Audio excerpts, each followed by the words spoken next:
We are going to go. Is yours working?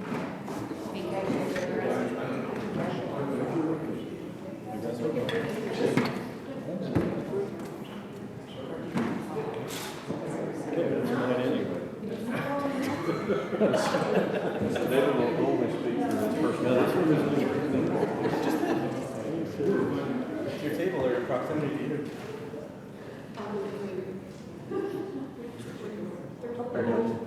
Maybe It's been a long day.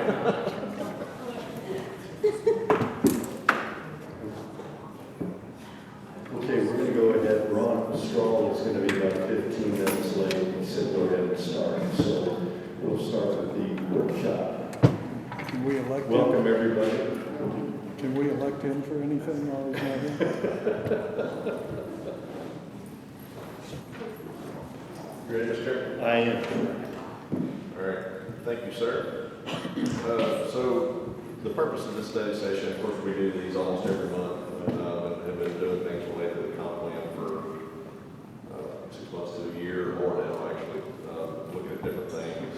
So the purpose of this one tonight is to review, this afternoon, is to review some results that we've accumulated from a recent land use plan survey that we've distributed out into the community.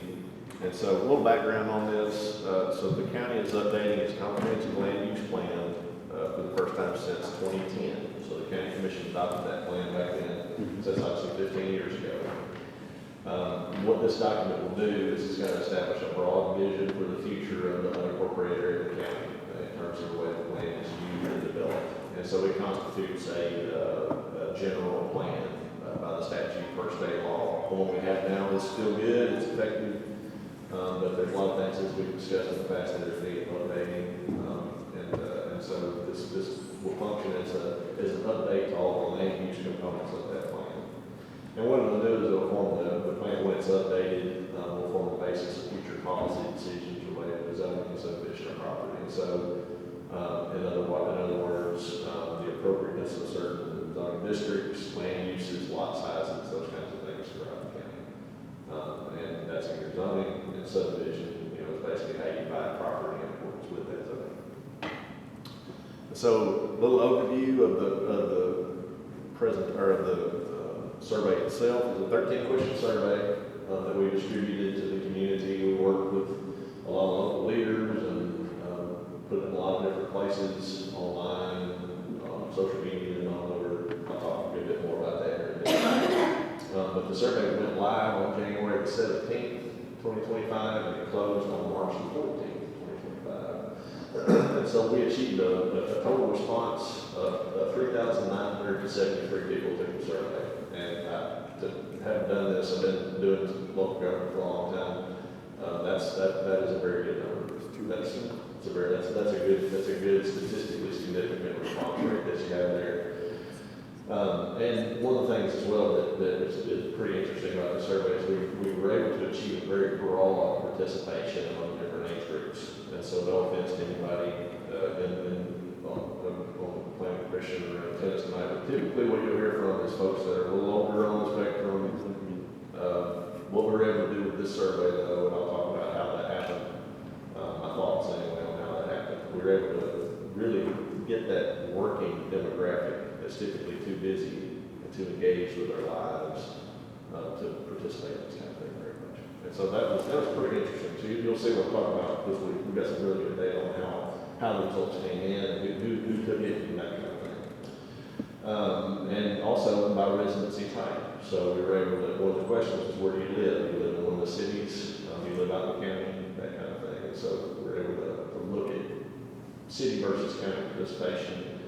All that, as I've said, it really exceeded expectations. And it was in large part, it wasn't due to anything necessarily that we did. I think the survey was easy to take in terms of QR code and that kind of thing, worked on all the devices. Only had a couple of people that phoned in or emailed saying they had a little trouble when we were walking through it.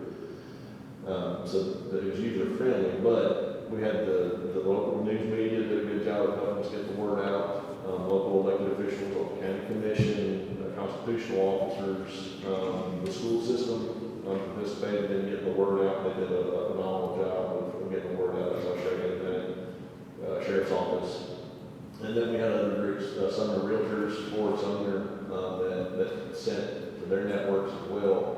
And so we just had, we had a whole lot of different people with a whole lot of different audiences that were getting the word out. And so I think that kind of is how we achieved a really broad kind of participation.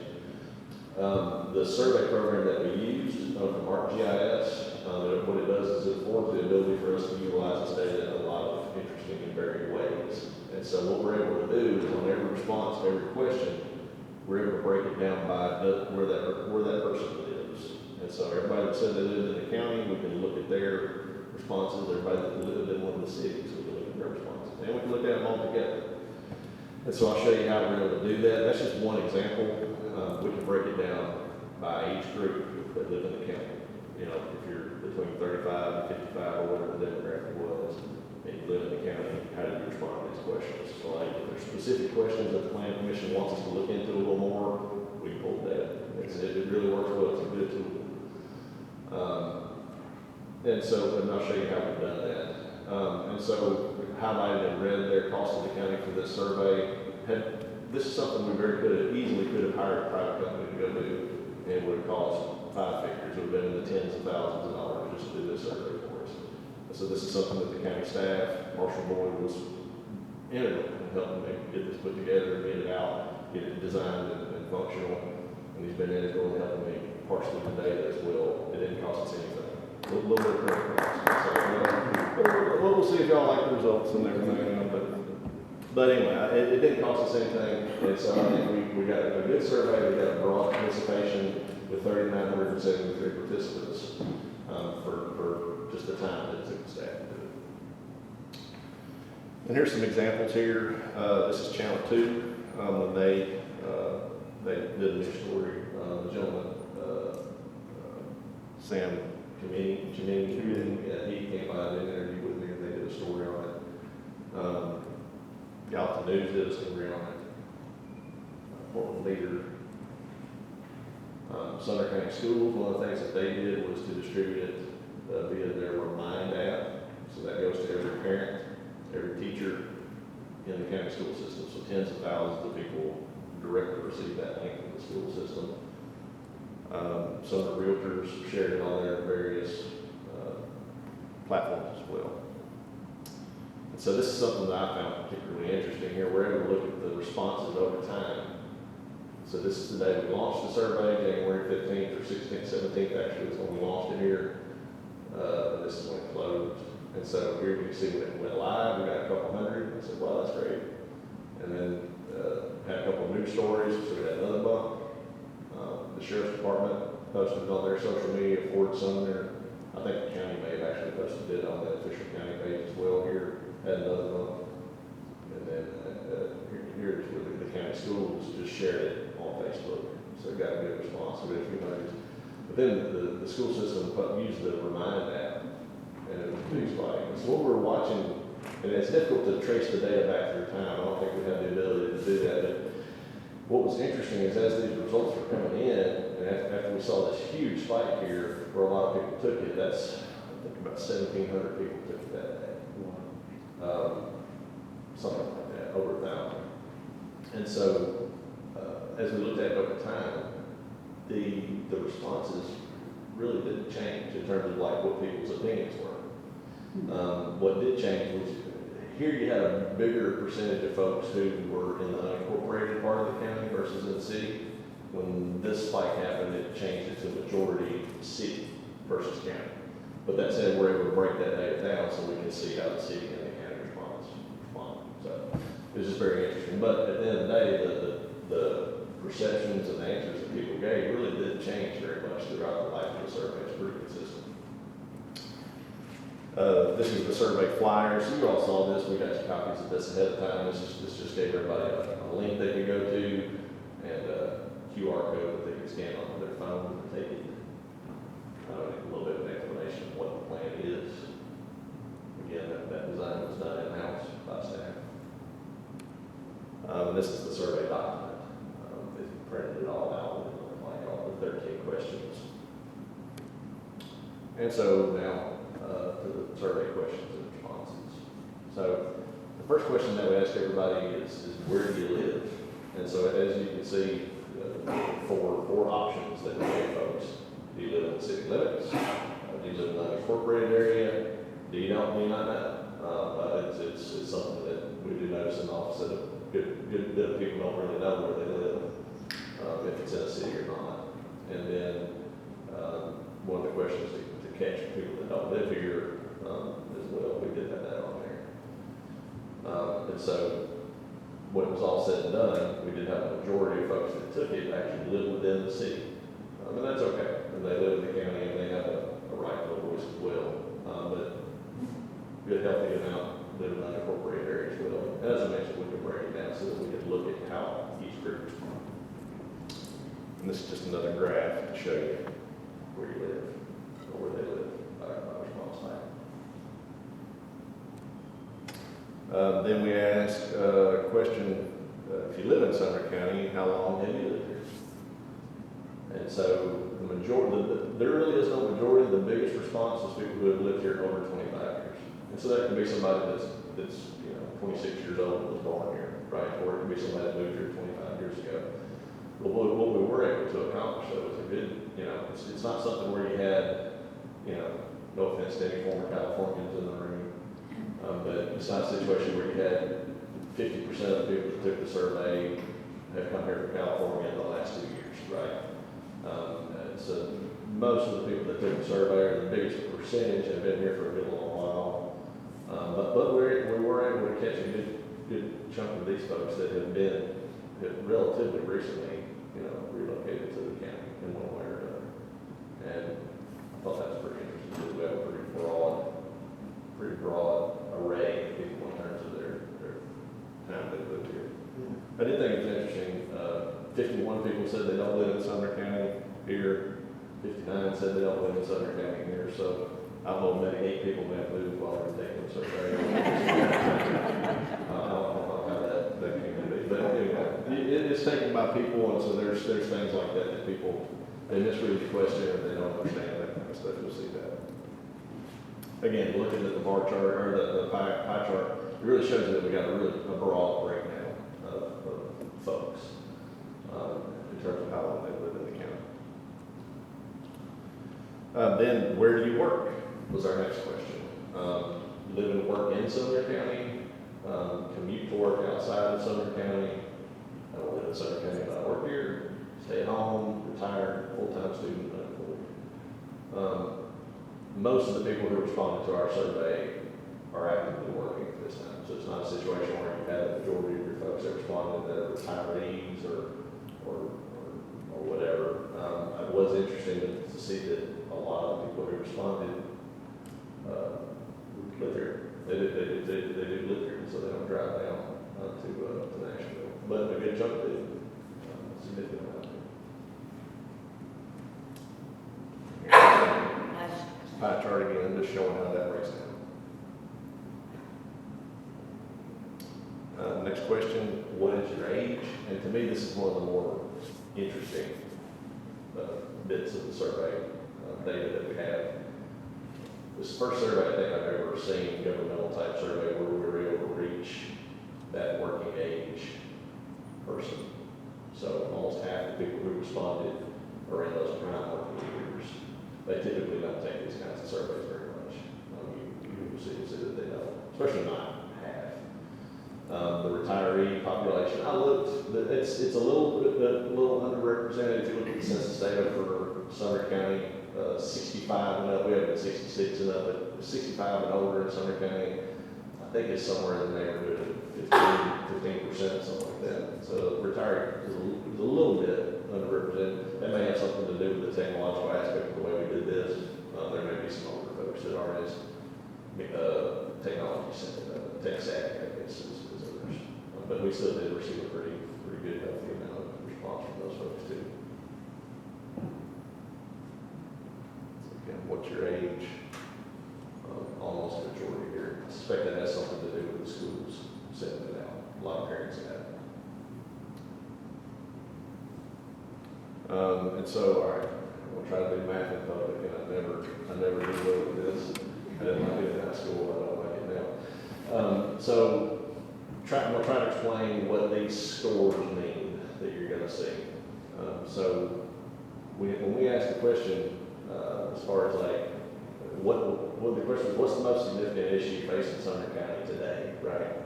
Your number one response was ranked number one, right? Second most important issue was number 2, 3, 4, 5, 6. So what we did was, if you answered it 1, we gave you a point, 6 points. If you answered it 5 or 6, then it was 1. So it goes down based on your preference. And so in this example right here, 1,569 people ranked whatever this was as number 1. So you take that times 6, 9,400. And you just do that all the way down. You end up with 20,000 points. You divide that by the total number of responses that were received for the survey. Divide that 5.05 is your average score, which is there. And so that's how we arrived at it. That's the methodology that the system does it automatically. We just have to tell it here how to do the scoring. And so, the questions that we ask folks, what in your opinion are the most significant issues facing Sumner County today? Please rank the following items from the most significant to the least significant. And so the respondents, by a good margin, found traffic congestion and safety as their number 1 issue. Rural preservation and loss of local character was number 2. Availability of attainable housing for the middle class was number 3. Flood resilience, financial sustainability, and lack of economic opportunities in the county was ranked last. And so we were able to look at this for city residents versus county residents. And not much really changed. Really, the scores are a little different.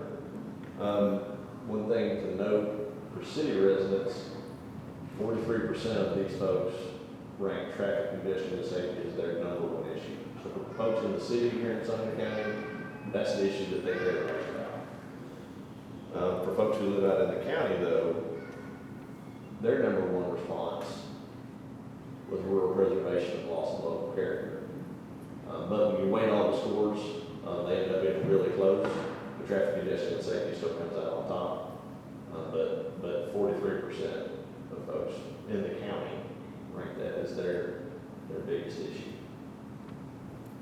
So those two really they dominate the conversation. And then we had some more of the solution type thing. Okay, so traffic congestion and safety. What in your opinion will help the county address that? These are overall scores, so city and county residents together.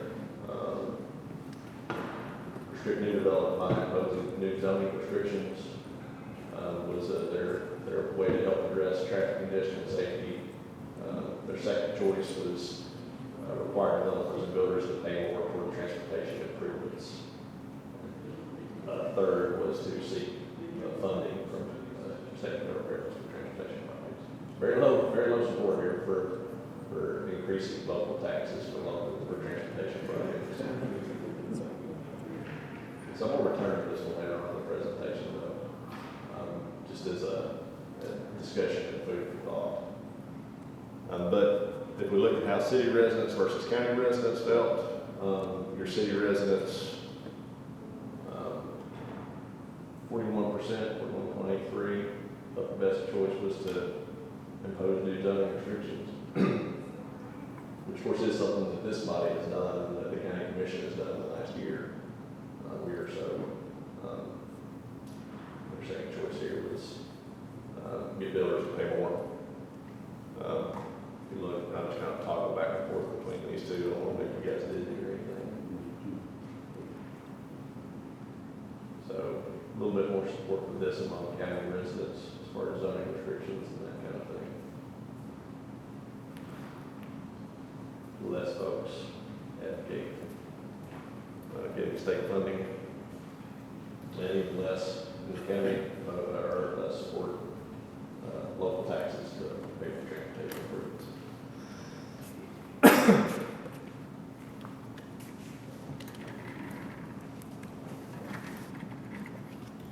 Next, what in your opinion will best help the county address rural preservation and loss of local character?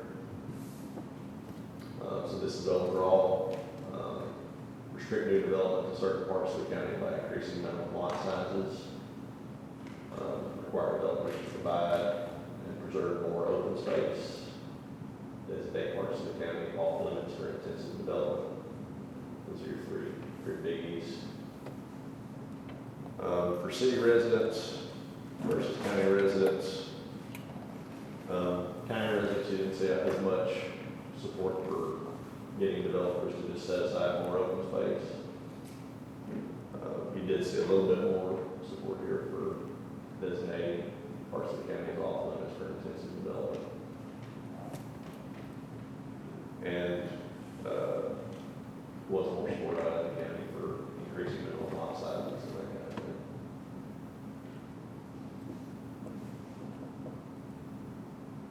More support among the county residents for encouraging developments to occur within or closer to the city limits.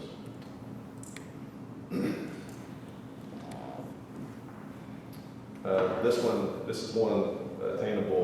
What in your opinion will best help the county address availability of attainable housing for the middle class?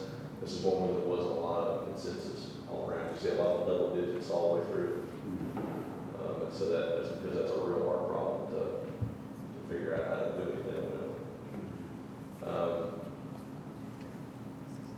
Compare city versus county. First one, require larger lots in exchange for less infrastructure costs. Good bit of support for that out of the county. You guys have already done that with the rural estate cross section, narrow road, larger lots.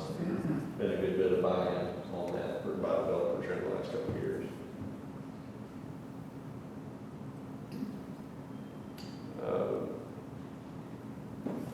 A little bit more support for decreasing development costs and lowering fees and that kind of thing in the city. In the county, you don't have as much support for that. One thing you do see more of in the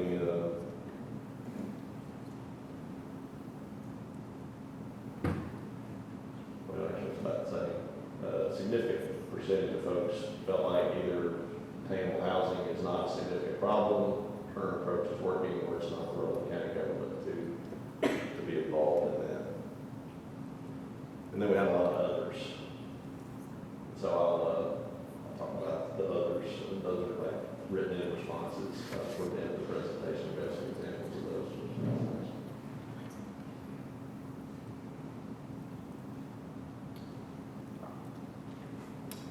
Flood resilience, that's one that the county commission deals with a whole lot. The staff, obviously, planning, engineering, we deal with a whole lot as well.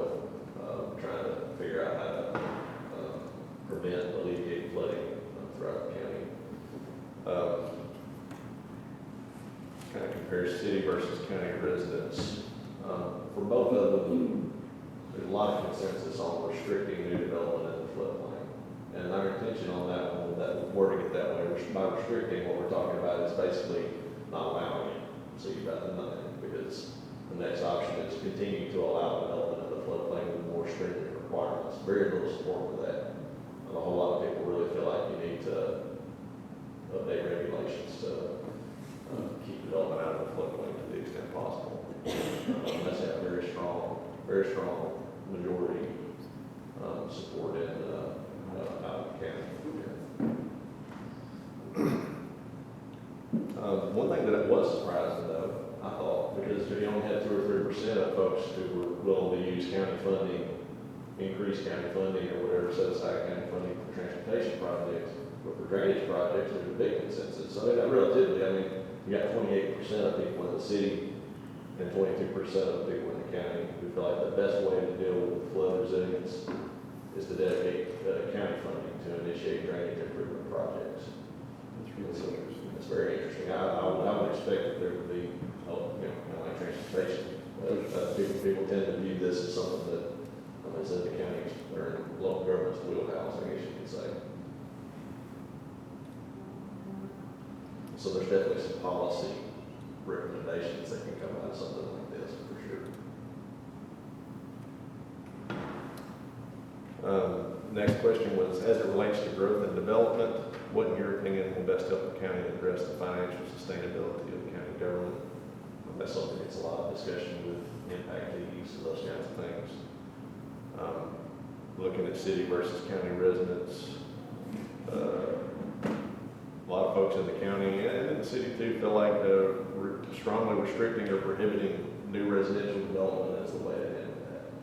A substantial amount, though, also I would say that increasing fees on development is a good way to handle it. 22%, give or take, 23% for city and county. A little bit more support in the city as far as financial sustainability, encouraging non-residential development to increase the tax base. We see more of that in the city, no support in the county. Prevent urban sprawl by only allowing development where it's close to the city limits. We see more support for that in the county. Thank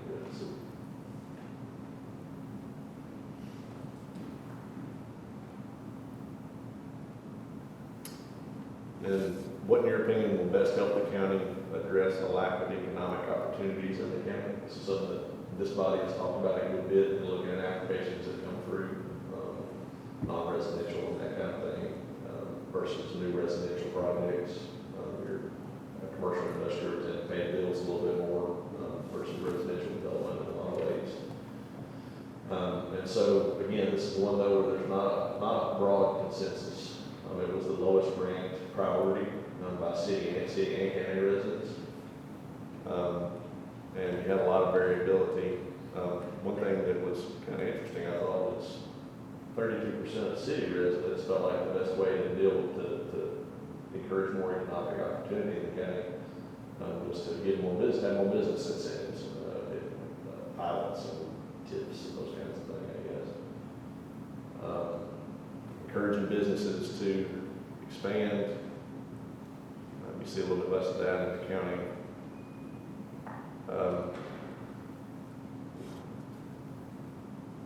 And economic development corridors and areas in the county that can get the most support overall, where zoning allows employers to locate and build new facilities. So that's something that's been talked about some as we've been looking at this plan. Areas like Highway 109 and some other areas of the New Deal part of the county, other parts of the county that where it might be appropriate to look at having some kind of planned growth in those areas to facilitate non-residential development. Seems like that's an area where it seems like there's a good bit of support, city and county.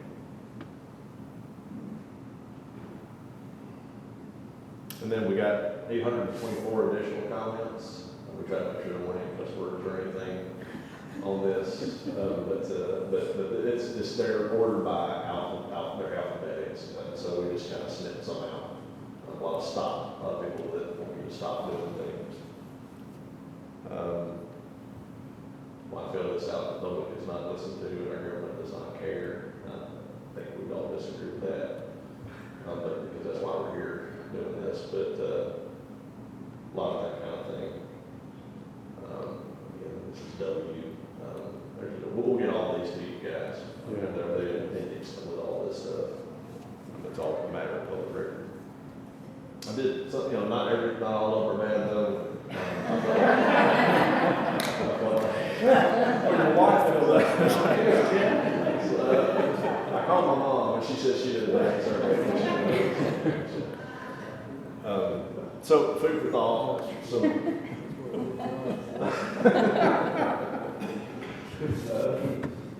Next step. So what does all this mean? What can we take away from all this? There's a lot of data here. We're going to get this to you guys. We're going to email it out. It's going to be on the website. What goals can we establish for the comprehensive plan update based on this feedback? I think there's a lot of meat in these responses that we received. Have some of those concerns and priorities been addressed already? I think this body and the county commission was, we had a lot of discussion about lot sizes in the county. One of the things that there's a pretty broad consensus, it seems like, is that folks want to see the rural parts of the county policies get put into effect to affect some kind of preservation there. Is that something that's already been affected with larger lots that are being required? The rural estate cross section, some of those things appear to have a lot of support, and I would imagine that those people are not aware of them, that we would even know them. That's just kind of the way that it seems like it works a lot of time. What action items can we focus on as we work to draft the land use plan update? And are there areas where this feedback, that's where you have to, I guess what I'm driving at is things that are actionable. Well, what from this feedback that we received, what parts of it are very actionable? And so, are there any areas where this feedback may not point toward solutions, but rather just a complaint? Right. So if we go to slide 25, I said I was going to return back to that one.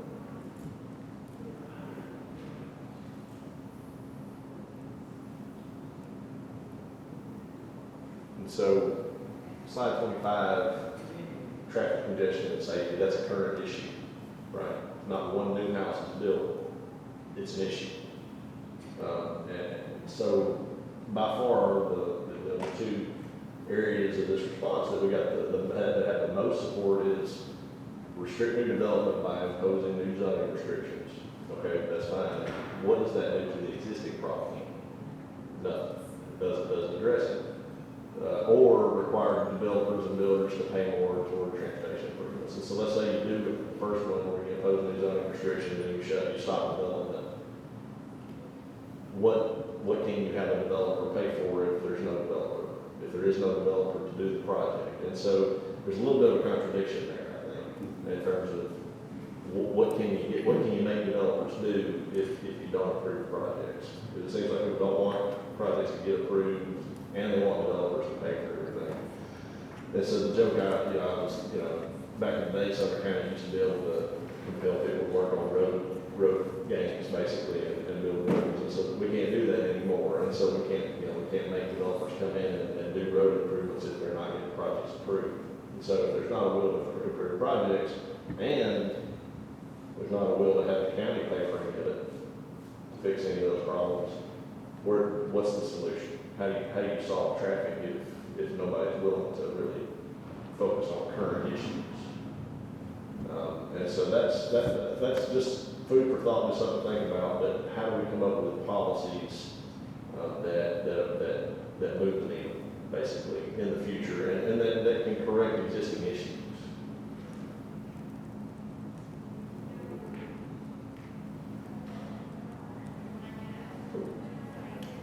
And so that's about all I have here for this. It went pretty quick. Discussion is to continue beyond. We still have a little bit of time here today for questions and that kind of thing, but we will be returning back May 20th for the next study session to really start diving more into this. We're to the point of the process now where the plan begins to take shape, and where text starts to come together, and goals and objectives and those kinds of things come together, and you start working toward a draft document. And so we've been doing a good bit of work on some of the framework for that behind the scenes already, but feedback from you guys and the public continue to get feedback from them as well is going to be crucial. So we'll be posting this presentation, as I said, on the county's website later this week. We'll be sending a copy of this out to you guys tomorrow, so that you'll have it and can look through it and chew on it. If you have questions between now and then, feel free to reach out. If you want to set up a meeting to discuss it, I'll be glad to as well. But I'll open up any questions, Mr. Chairman. That concludes my presentation. Okay, well, what I'd like to know from the commission is, are there any striking aha moments that you saw from any of these numbers? I can see the gears working and John Belcher's right now.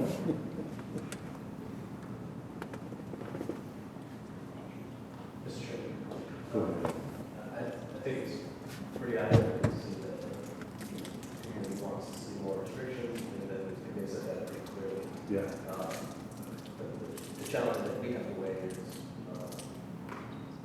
how do we execute that correctly while still being fair and following all the policies we have in place. I think we're really going to have to take a deep dive into understanding what tools we do have in our tool belt to make changes where needed to be fair, but at the appropriate growth within the county without disenfranchising business owners and residents. So I think that's going to be a big opportunity, but also a big challenge that we're going to have to tackle. Yeah, I think what Josh was pointing out was some of the conflicts in some of the answers that maybe they're conflict, but maybe they're not. Like there were the two questions where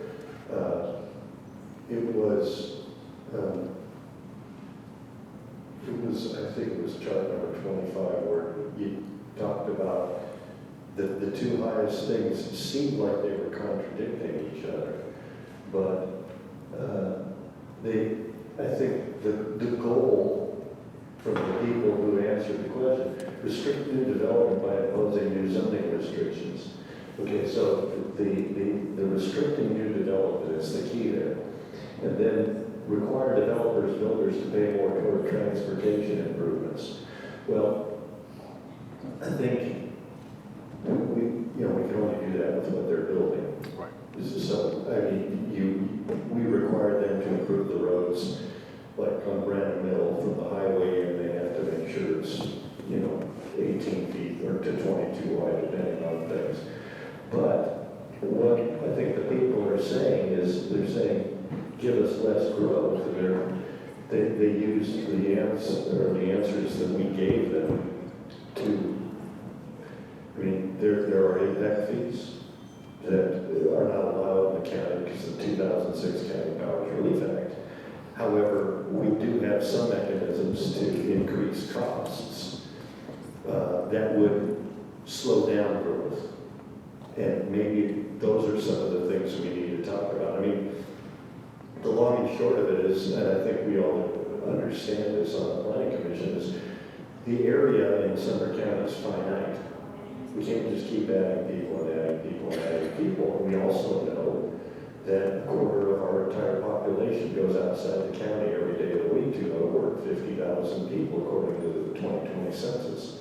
So we need to do some things to remedy that. We need less houses and we need more businesses so that the 50,000 people that are leaving, if they want to stay here to go to work, they can.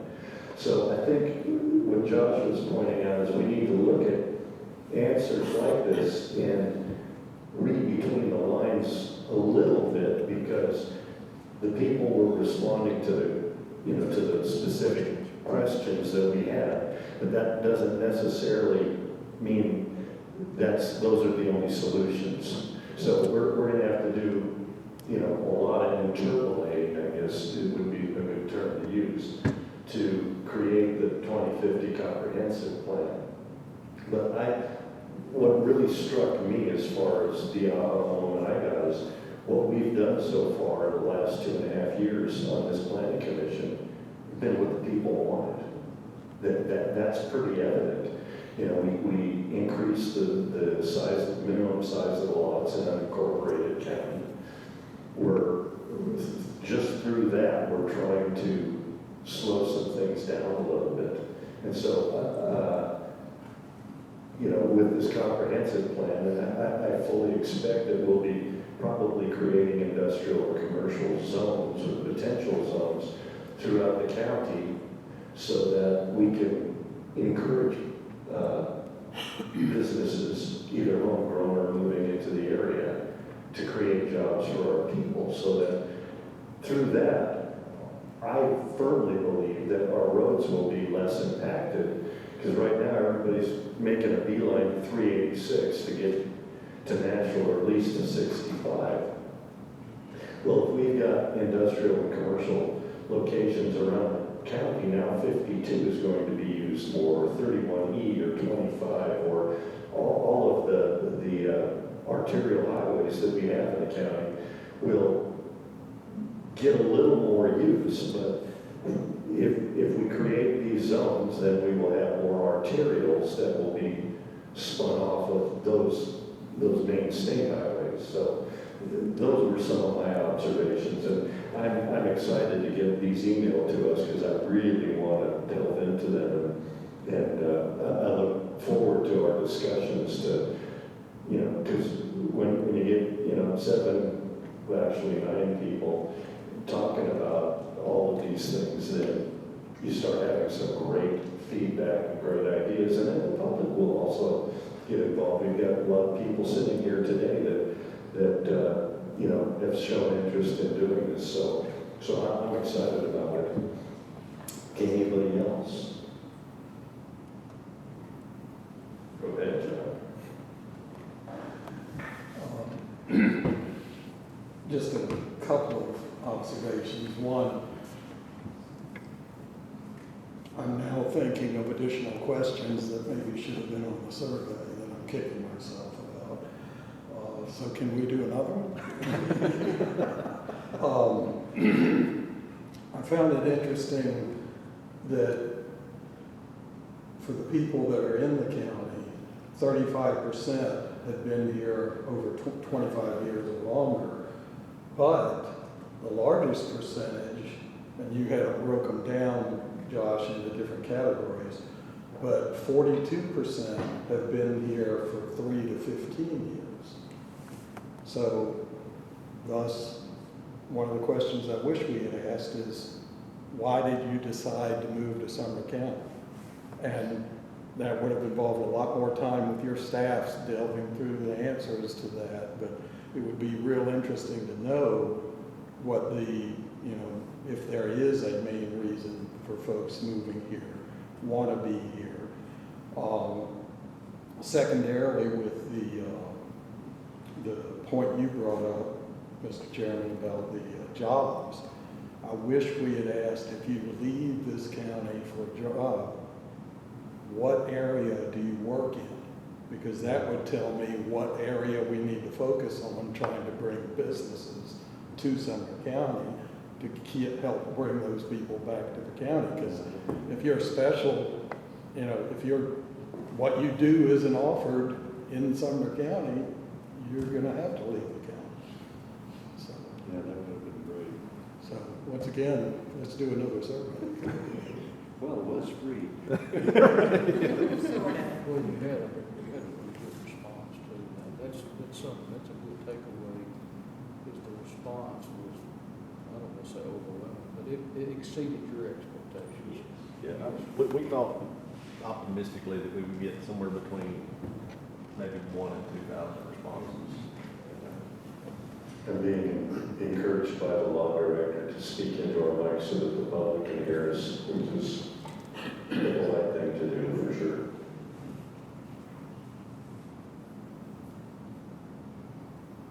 Anybody else? Yes. In addition to that, if our citizens see results and see something that comes out of a survey, they can go out and participate in that survey. So the monkey's on our back to take this down, analyze it, and act on it. I'll just put it back on the shelf to start with.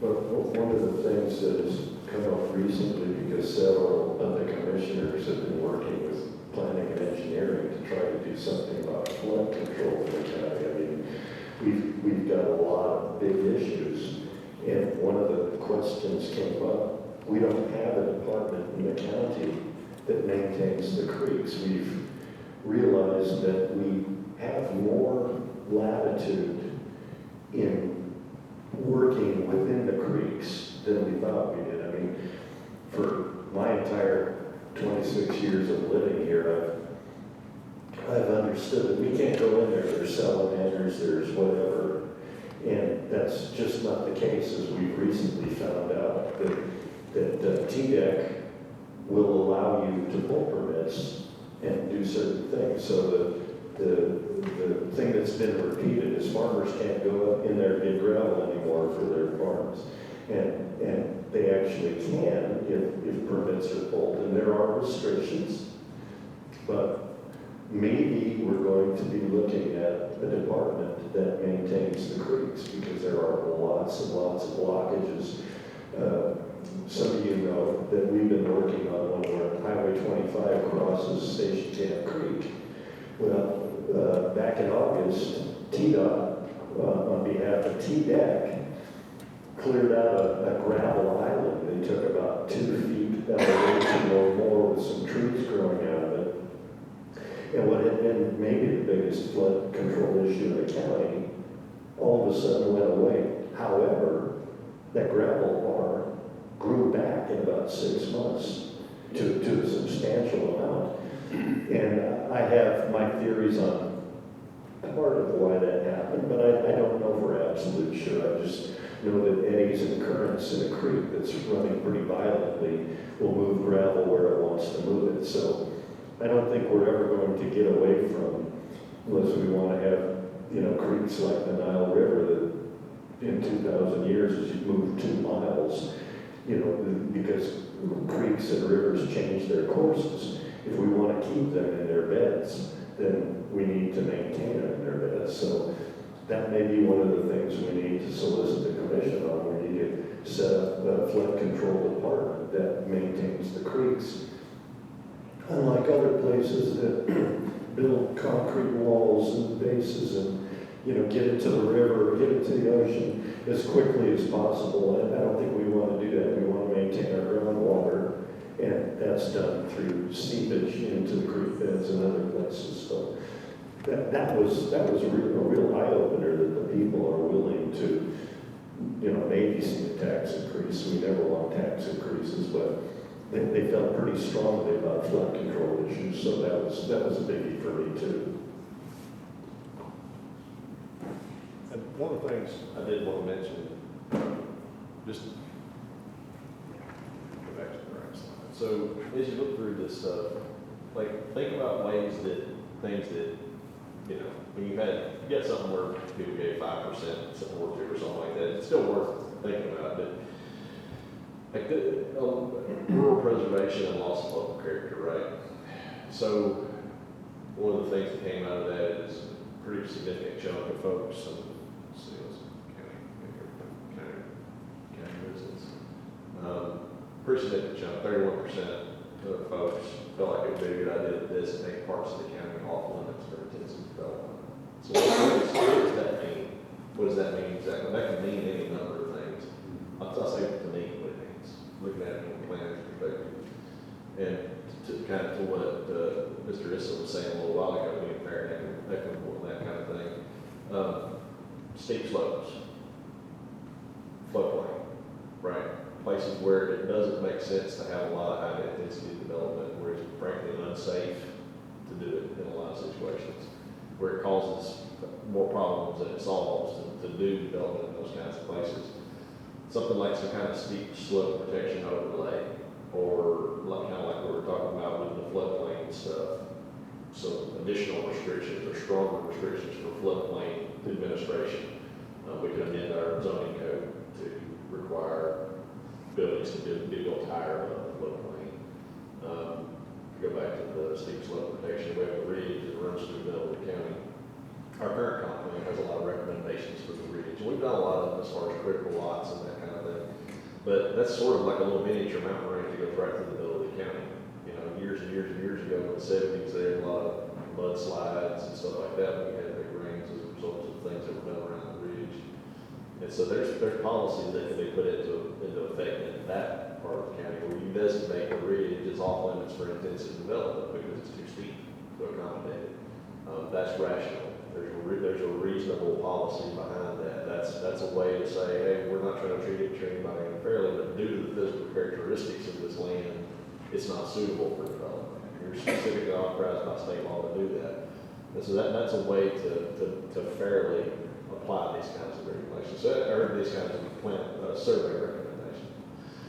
And so as you're reading through this stuff and you read something like that, think about ways, I'd love to brainstorm with you guys on it, think about what does that mean? Like what policy-wise can we look at that can put that into effect in a way that makes sense for the county, that makes the county better, that makes growth and development more sustainable and more safe for future residents. That's just one specific example right there, but there's lots of it. Yeah, that's great. Well, we've got about 10 minutes before we start our main meeting. If there are, is there any other statements, questions anybody wants to make? we take a 10-minute break, and then we'll get into the meeting.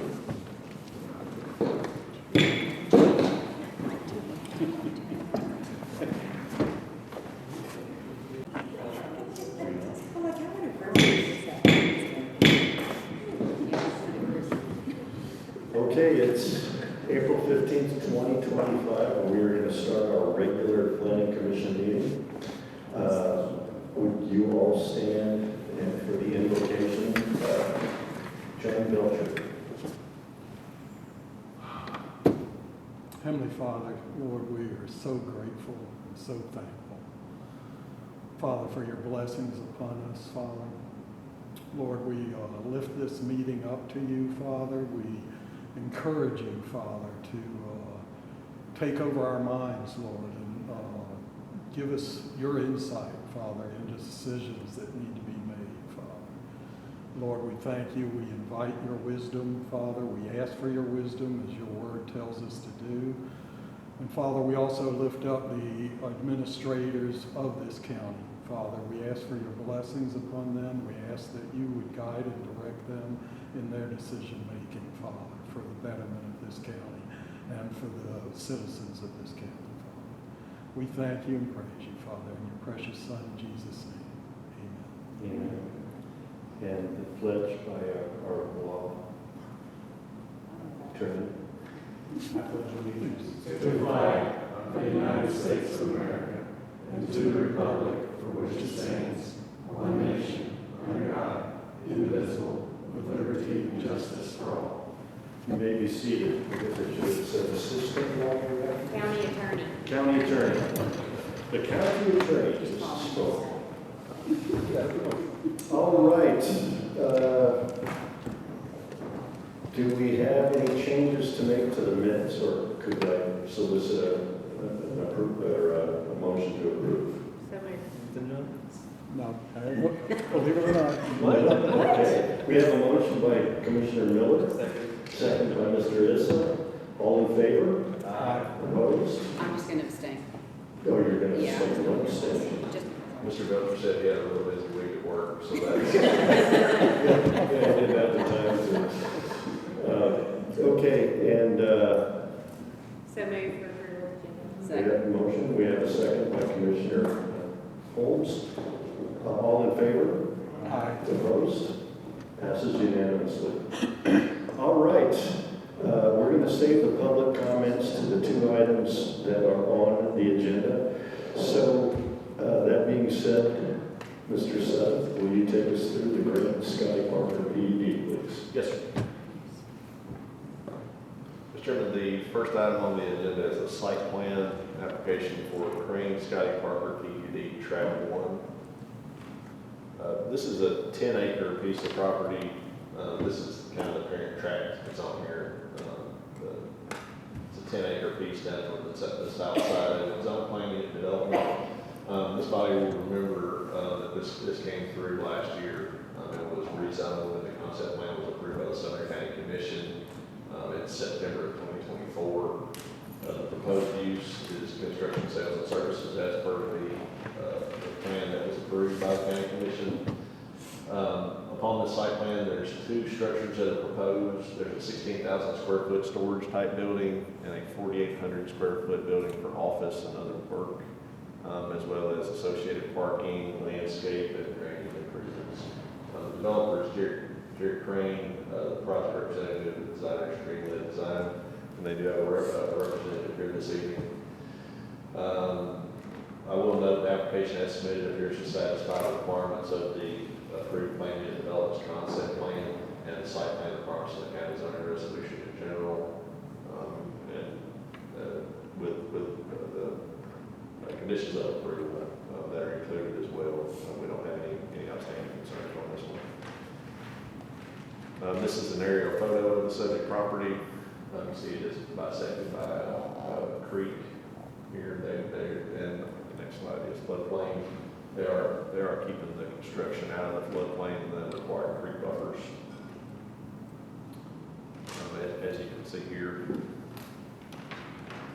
this is the approved PUD concept plan. So this is the plan that was approved by the County Commission along with the full plan set. This is zeroing in on there's a separate sheet here for track 1. This is the concept plan that was approved. And this is the overall landscape layout. Boundary survey just shows the lots divided, pin set, and all that. Again, it is this particular lot here. And this is the site plan. So what I'm going to do, I'll toggle back. So this is the concept plan. This is the site plan. It's basically the same thing. So they had it pretty well laid out when they wanted it at the concept plan stage. So there haven't been any really big modifications. You see the two buildings. There's this building and then this other building. It's dotted lines, I believe, indicate the sides are open on this. So it's kind of an open bay kind of a thing to keep equipment. They're indicating that they're not planning on having a lot of exterior storage or anything that's going to clutter up the site of the road. They'll be keeping their equipment inside that building. Zooming in just a little bit here on it, they do have some parking set aside here for employees and whatnot. The septic areas are back here for the back.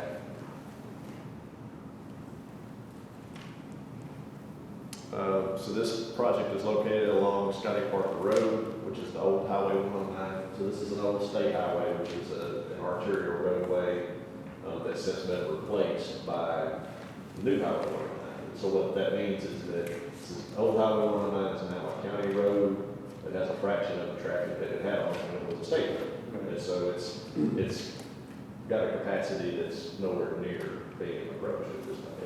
There's just not a lot of traffic on the road nowadays. The project also fronts along two other county roads, Brazier Lane and Old Douglas. There's no access to Brazier Lane or Old Douglas that's proposed or allowed for this PUD. Scotty Park Road is adequate to accommodate the proposed use. They did furnish a trip generation report.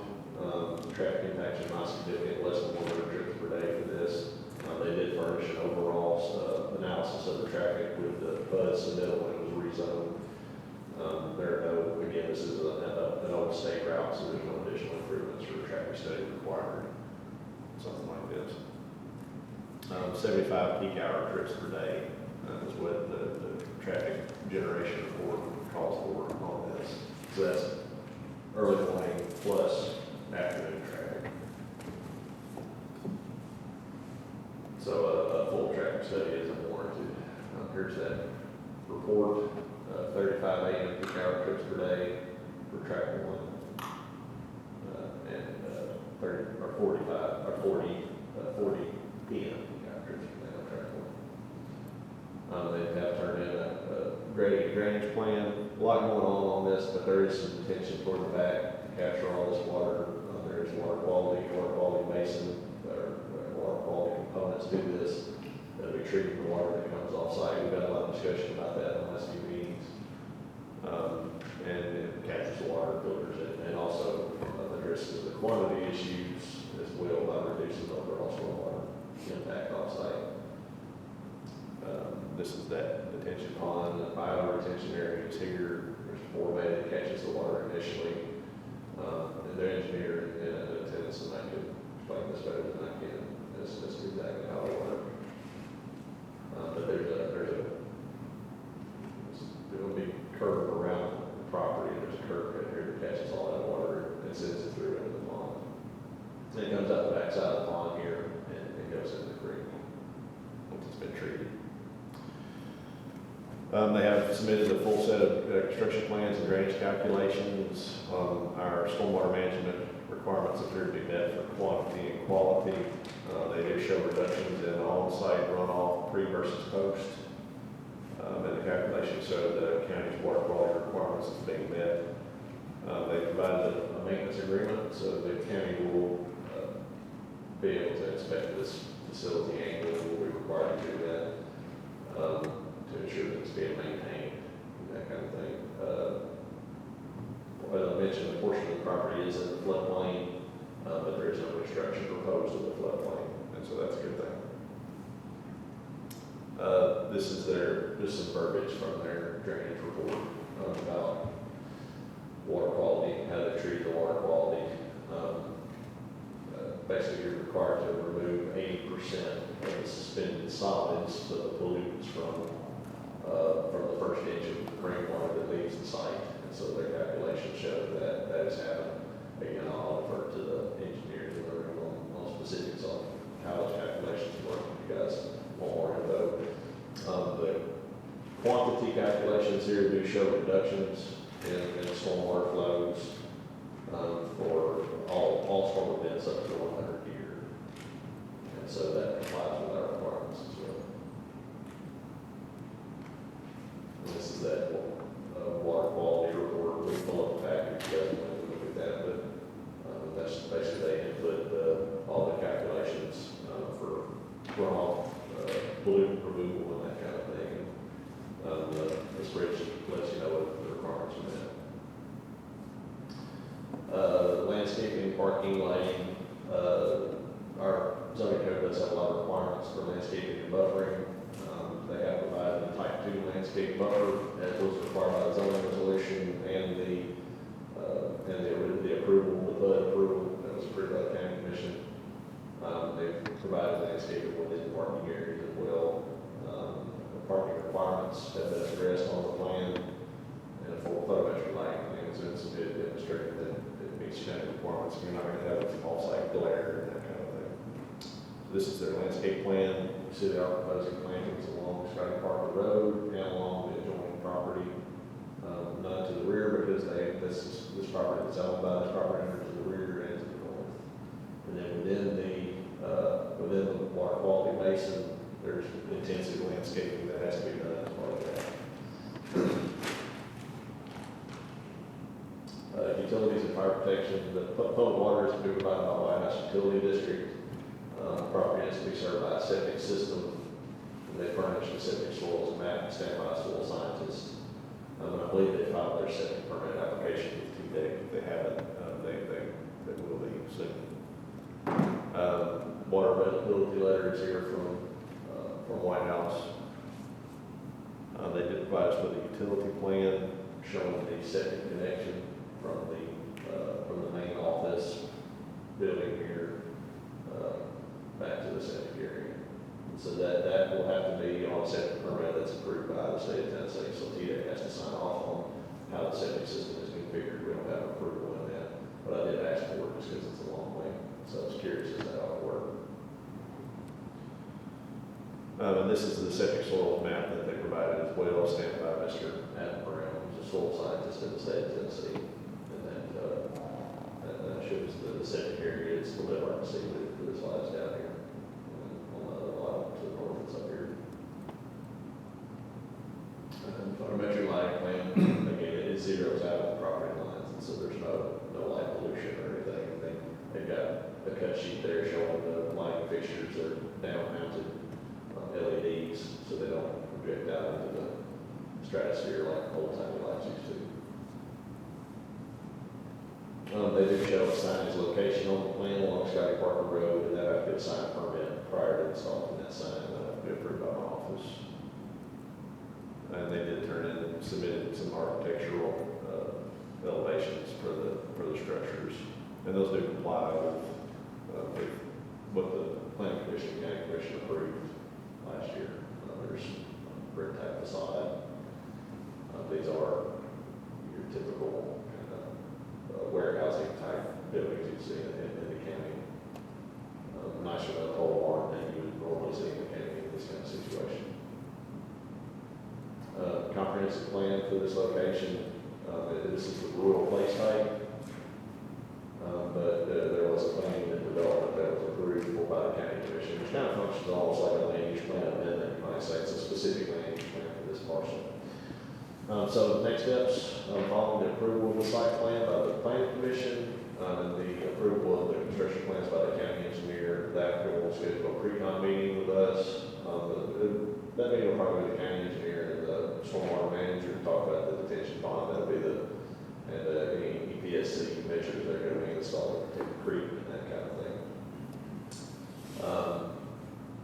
Upon the issuance of state permits, so those coverage from TDEC and the septic permit, and the issuance of a land disturbance permit by the county, they can start grading the building. And we do require zoning compliance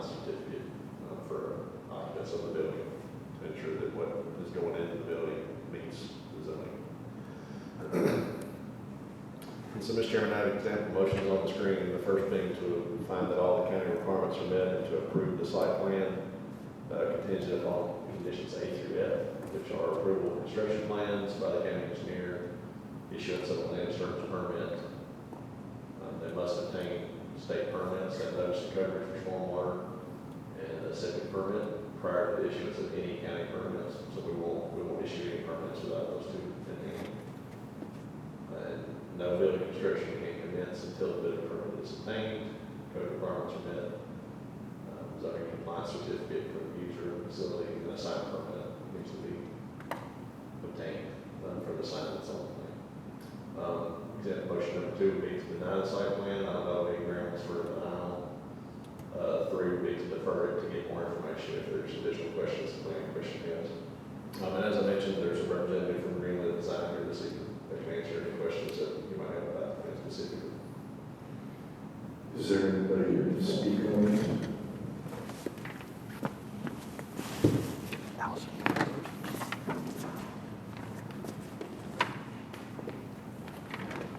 Hi, Allison Turner with Greenwood Design, representing the project. Happy to answer any questions you have. We've already submitted for the septic permit with the state, so we should probably hear back within 30 days, typically. Same with the notice of coverage, that's just standard as well. Same 30 days, I think, and we've submitted a week or 2 ago. Okay. Were there any neighbors? Nothing. Okay. Questions for either Mr. Seth or the representative? Anybody? Okay, Mr. Belcher, you're up. On sheet S1, note 2, the note reads that the property is rural residential. That needs to be corrected, because this is a PUD, if I'm understanding this correctly.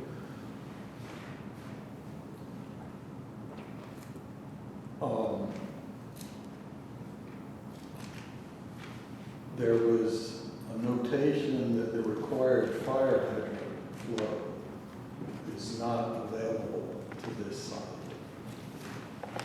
So I guess my questions are they required to have a hydrant on the site? And if so, how is that going to be remedied? I don't know that there's a specific requirement necessarily that, like what we would have for residential development, major subdivisions and that, I think they have a hydrant here. It would be good to have a hydrant here if they can install one. Allison may be able to speak to conversations they have with White House utilities. I know we have to look into that at the zoning stage. And I think there were some water line improvements that were going to need to be done or something to that effect to get the hydrant installed. Yeah. But I don't know the latest status on that, to be honest with you. Well, especially with future tracks to be developed. Right.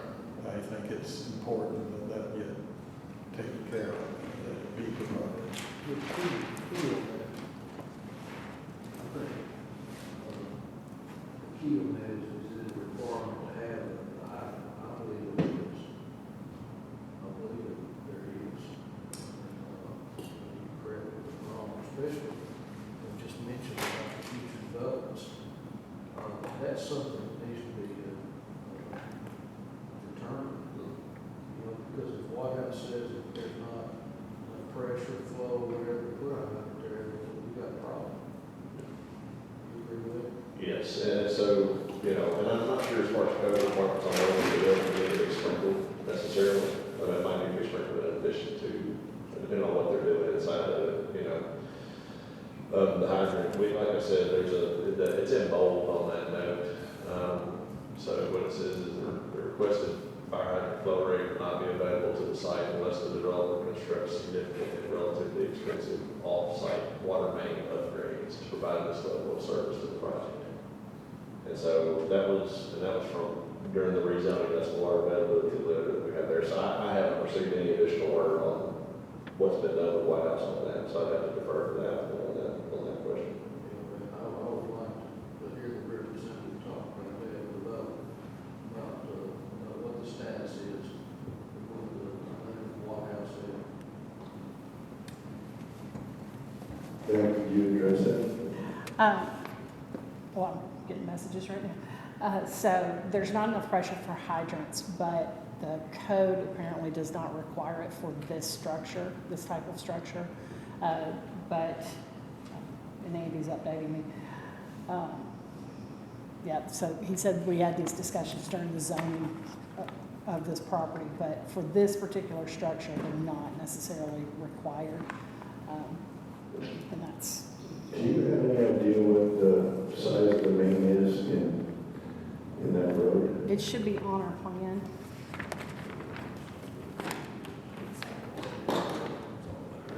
Oh, it's up on the letter, sorry.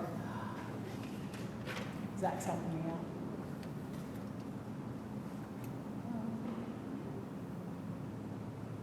That's the same. Does it say? I just see the size for the service. No, it's like 15, so you can write It's a 6 inch. 6 inch water. Yeah, it's a 6 inch on the. It's a 6 inch. Yeah. So 6 inch normally would, It normally would. There may be a volume issue, or it could be volume or pressure, either one. That doesn't mean there's not water there. There's enough for service, but you know, the standard 1,000 gallons per minute, it might be short of that. So. and there are no fire hydrants along that road now? Not in that location.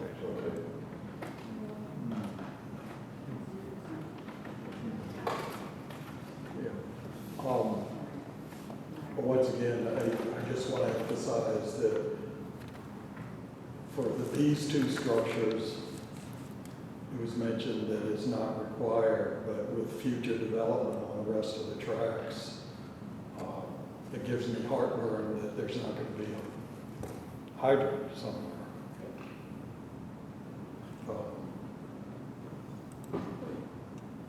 And, you know, I guess I'll come back to that in just a minute. I do have some other questions.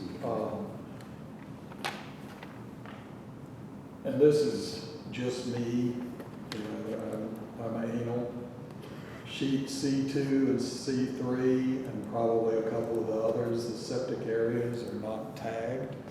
And there's nothing in the legend that tells you it's a septic area.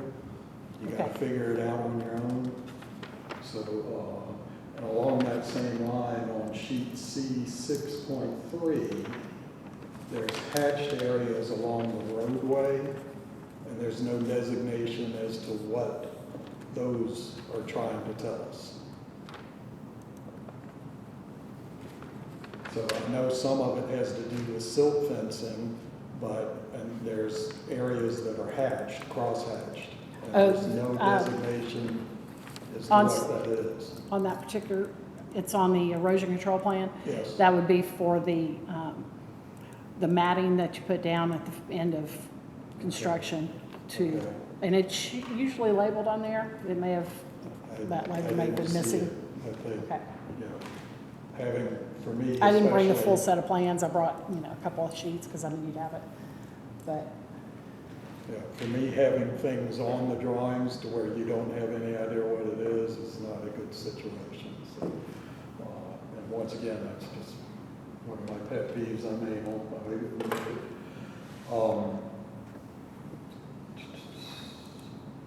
The landscaping, is there designated timing on when that's going to happen? And Josh, maybe that's a question for you, that either we dictate it or can. Typically, all your landscaping needs to be installed prior to the issuance of the certificate of occupancy on the building. And so if there is an avenue for them, if they want to get open, you can see it for retail or something like this, but if they want to get open prior to all landscaping being in, temporary CO would be issued, and essentially they would post a surety for all the landscaping that remains or that they have done. But typically what we're going to want to see is to have the landscaping installed prior to the CO being issued on the building. I'm not, then to kind of clarify that, I'm big, like calling surety on private property to install landscaping is not something that I prefer to do. it's pretty difficult to make happen. So it's more of a threat than sometimes a reality. Yeah. With regard to the maintenance plan for the detention and bioretention, what is you might have mentioned it in your presentation, Josh, and forgive me if you did. How often do those inspections occur? Typically, they're supposed to happen about once a year. An annual inspection is what, it's a relatively new requirement from TDEC for the counties and cities to get out and do that, to do those inspections. It's only been in the last permit, it's the last few years. And so, but we get the plan, and that allows us to do those annual inspections on the plantings and that kind of thing, to make sure that they're still alive, or that they're not totally grown up and that kind of thing. Yeah, so it's doing what it's supposed to do. Right, it hasn't been washed away in a flood or something like that. Okay. Believe it or not, that's all my questions, but I do have some heartburn on the fire hydrant situation, and I don't know what the remedy for that is. I think you can add a condition of approval. You can add a condition of approval with, there is in our zoning code for site plan requirements, there is one of the things that's on the checklist basically is they need to have the fire hydrant located, like where is it, for the property. And so I think on something like this, the interpretation there is that, that's what that is. It's not an unreasonable requirement to have a fire hydrant for a bunch of commercial buildings, and so imposing that as a condition of approval, where they have to have that done, or we will issue a building permit, that I'm sure that gets done. Hang on, Chrissy. Go ahead, Chrissy. I just wanted to say, the fire hydrant, I know we were very specific when we changed things with residential, but do we need to look at maybe adding something in our zoning code for commercial for that? That's my first kind of observation. The second observation is you have a 16,000 square foot structure and a 4,800 square foot structure and no fire hydrant. I just think that we just saw a survey that the county took, and safety was the number one issue. So I think we definitely need to add this condition. Okay, go ahead, Ron. The fire hydrant itself is an issue, Josh, that you brought up, and I appreciate that comment, but this issue goes much deeper than fire hydrant. The reality is the White House has verified and put it right that the capacity, meeting the minimum 500 gallons, maybe 20 pounds PSI, of the 6-inch line is not there. That's an issue in itself. So we have basically two issues that needs to be satisfied. And White House, they did a great job in this letter stating that, hey, this is what's going to happen, and oh, by the way, this is going to cost them a lot of money to do it. And that's usually what happens when you get a new developer, you get new development on a road that didn't have that type of infrastructure built. Usually the first tenant that comes in, developer's got to put that infrastructure in to meet those requirements. Do we know what the pressure is or the flow? Does it say? No, it doesn't say what the current flow is. Okay, so Yes, it does. does it? Yes, it does. I'm going to bring your attention to the highlights. However, the requested fire hydrant flow rate will not be available to this site. That's different than a fire hydrant is not there. The flow rate will not be available unless the developer is significant, really expensive. You're talking about possibly upgrading the lines to larger lines and an increase or upgrade into the pumps in the pumping station. Most likely, maybe those things, but one of the things that may be is a leak. They might want to see a leak connected to another water line or something like that. That's pretty common for hydrants, and that kind of ensures like a redundancy of flow if they're going to be turned on that. Yeah, I was just wondering how close they were to the 500 to GPM. Is it GPM? Is that what we're? And at 20 PSI. And that is, Josh will verify, that's the minimum standard. That's the minimum. you don't have that at the first commercial location, as mentioned just a moment ago, with future developments, it's going to be nothing to drop. Well, and this is the first of 3 parcels That we know of. that we know of. Okay. I have a question on the tar and chip. I've only heard about this, I don't know anything about it. And I don't know how extensive it is on this site. I see it on one side of the building, I see it on the other side where the parking lot, or the parking spaces are. How many square feet of tar and chip are we expecting? I mean, it's just a dustless, I mean, it's like an asphalt, but without that fine topping that you get on a paved roadway. I mean, this is more of a commercial, Yeah, truck traffic type. Yeah, I understand, it's good, it must be an impervious It has to be a surface. dustless surface. Yeah, so, was it DBST, is that? Yeah, So DBST is it's- typically what it's called. It's basically like it's asphalt rock that gets put on top. It's not really to the same grade as like, an asphalt or concrete surface. Where you have fines and the. Right, it's not it's not the finish layer that you get on a roadway surface. It's more like the next level down, Okay. but a little more substantial. Well, I was just looking at the flow towards the retention ponds, and I couldn't tell where it started or ended. I think that goes along with Mr. Belcher's concerns about designation of details doesn't appear to be on the site plan. That's a curb line running through there. You can see Yeah. it's a double line, Yeah, I saw that. and then it has a curb cut. I saw that, yeah. So it looks like about half of, if I'm understanding it right, it looks like about half the site, which would be like almost 5 acres would be covered with this material. I think it's about three, there's somewhere on there that talks about 3 point some odd acres of impervious surface. Is there? But that includes your buildings as well.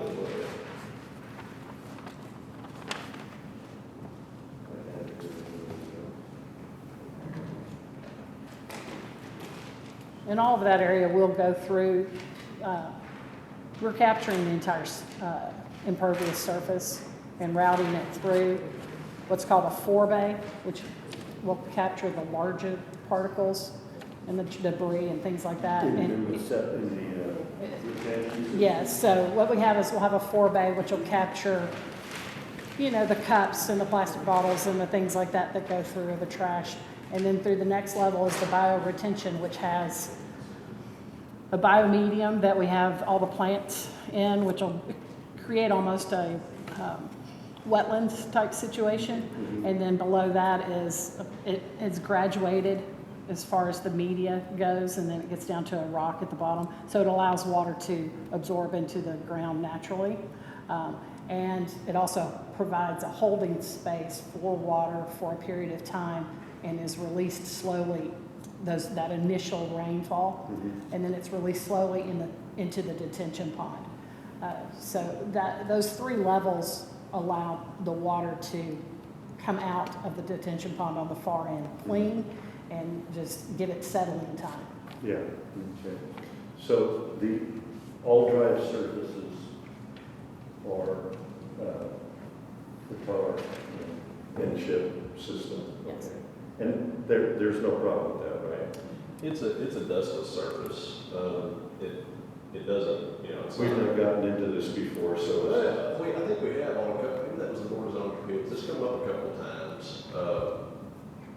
Churches, is where it's been. So Long Hollow Church, recently, and I think maybe Cherry Hill Baptist Church, I think had a site plan that came before you guys as well. And so it's a cheaper option as opposed to doing like, you're gonna do 3 acres or 2 point some acres in concrete. It's a lot. It's a lot. Or even asphalt. Yeah, right, and your regular typical asphalt, it's a cheaper option, it probably doesn't last as long, to be honest with you, but it meets what our requirements call for, is a dustless or dust-free surface. Okay, yeah, so I'm being skeptical. It's not supposed to be gravel, because that Is it is dusty and it turns into a, you know, you've seen it, with heavy truck traffic, it turns into a big mud hole, that kind of stuff, and aesthetically, this doesn't look very good.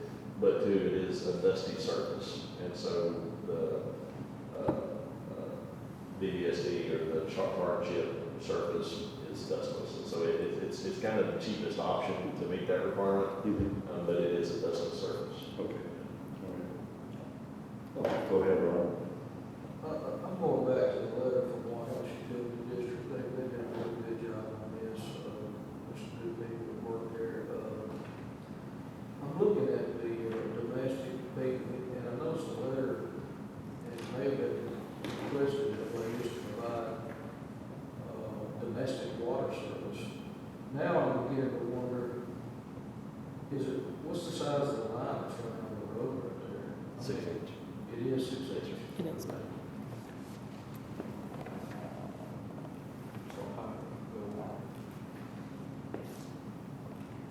And 6 inches typical, I mean, in a lot of roadways. I think he's right about that loop. I think that's what's going on. I think you're right. Because they talk about acquiring easements, and so if they're gonna be acquiring easements, that tells you it's probably not a line upgrade, it's probably, It's not, it's gonna have to a go. lot less expensive, a lot less, that's good. And they've been doing some upgrades, I don't know, out in that area, I don't know if they've affected this, so it may be that we need to update and get new information But as I as far as the mentioned, hydrant itself. if the hydrant is a concern, like I said, if the planning commission is comfortable doing so, it can be a condition of approval, and we won't issue permits until that's taken care of. And if they wanna come back and, you know, if it comes back to $5 million expense that they want to petition the planning commission to overlook, then they can come back. That's kind of how we look at it. We don't waive any planning commission requirements. Mr. Chairman, Yes, go ahead. there's a lot of like project like that you're seeing water flow there, off the property, that road is not over the traffic, things of that nature. There's a lot of like jobs, keeping jobs in the county, et cetera. So there's a lot of like there. I do share concern about this hydrant situation, making sure there is adequate fire protection. I believe that's a volunteer area, correct? Volunteer firefighter, fire department. It's probably is, yeah. I think it is. So that's obviously, want to make sure they're adequately prepared for any situations that occur, especially with development in that area. It seems like there's a lot of going into that flood area. So at this time, I'd like to make a motion for number 1, but add the additional requirement to make sure there's a fire hydrant that can adequately provide fire protection for that area. Okay, We have a motion. Do we have a second? I like that motion. Is there any discussion on the motion?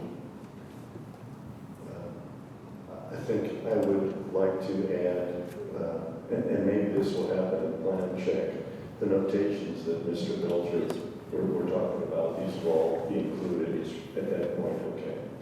All right. And I do think it's key that Mr. Issa, or maybe it was Mr. Straw, noted that not just a hydrant, but a hydrant that meets the requirements for providing hydrant services to the site. And we think that's 500 minimum. Yeah, right, that's a state minimum, so it's 500 gallons per minute and a 20 PSI residual flow, so that when they turn the hydrant on, it's got to maintain that. And so, like by federal, but definitely state regulations, White House can and will not put a hydrant on the line if they can't meet that requirement. They just can't, it won't allow it. Okay, so we do have a motion. Do we have any other questions regarding that motion? Then go ahead, Kathy, with the roll call. Yes, sir. Commissioner Holmes? Yeah. Commissioner Arnold? No. Sorry. No. Mr. Asa? Yes. Mr. Belcher? Yes. Mr. Strong? Yes. Okay, that's 4 yeses and 1 nay. Go ahead, it passes. Okay. So let's go on to item number 2. Sir, Mr. Chairman, this is a 2-lot subdivision located along Watt Hellman Road. This property is zoned RP, Rural Preservation. Water services provided by White House Utility District. The property owner is Cornerstone Development LLC, represented here this evening by Zach Wilkinson, the project surveyor. He's also a licensed engineer. This subdivision it's an additional partition of a larger overall 5-acre farm cut up. That was done by farm survey earlier this year. And so when I say farm partition or farm cut up, essentially they took 120 acres or however much it is and divided it up into lots that were all more than 5 acres. And so what that means, and I'll show you the boundary survey, but what that means is the property owner and their surveyor can take the farm and divide it up into 5-acre lots, and it's exempt from planning review. And so what that means is by state law, unless they're constructing a new public road is the interpretation, or extending a water main or sewer main, it's not a subdivision per state law, so it's just something that can be recorded with the registry of deeds. And so that's what they did with this particular subdivision, with lots of easements and that kind of stuff. What they did as part of that, though, was we'll typically, when they divide up a farm like that for the auction, typically as we go to auction, a lot of times they'll come to the county and say, hey, we want to do one minor subdivision here, we want to do a 2-lot plat as part of this overall partition. And we'll say, okay, that's fine, you're entitled to do a minor subdivision. But if somebody comes in with an additional 2 lots next door, or as part of this, we're going to consider it a major subdivision, it's going to trigger a planning commission review and all that. And so that's what happened with this one. So they did a 2-lot minor subdivision along this road back in January that was approved in. And we added a note to the plat at that time saying that if you bring in additional partitions of these 5-acre tracts, we're going to send it to the planning commission as a major plat. Because, and this is not a situation, I don't think with this one, it's not a situation where they're working around the track. It's a kind of a gambit that we see some surveyors do. Not Mr. Wilkinson, of course, he would never do something like this, but we'll see some surveyors that they'll have one 5-acre tract and they'll do 2 lots, and then the 5-acre tract next door, a few months later, they'll turn 2 lots, and then one next door, they'll do 2 lots, and so they'll eventually do the whole thing 2 lots at a time, never have to go to the planning commission. But you ended up with 10 lots, and so that's the workaround. So we don't, that used to happen a lot, we don't really see it as much anymore. This is a situation, I think, that this group has purchased this piece of property and are looking to see what can be done with it. I don't think there was any prior intent or anything that circumvented any rules. This is the plat that was turned in by Mr. Wilkerson. 2 lots, as they've done on here. So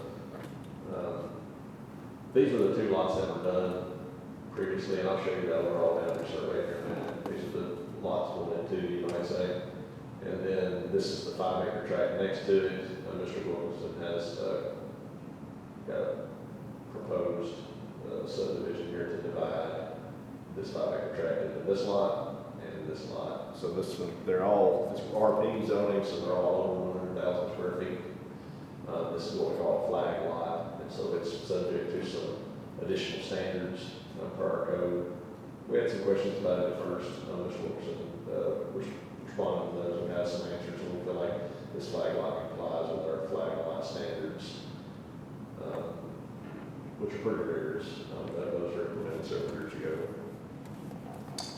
This is the farm partition that I was talking about, though. So this is the overall tract,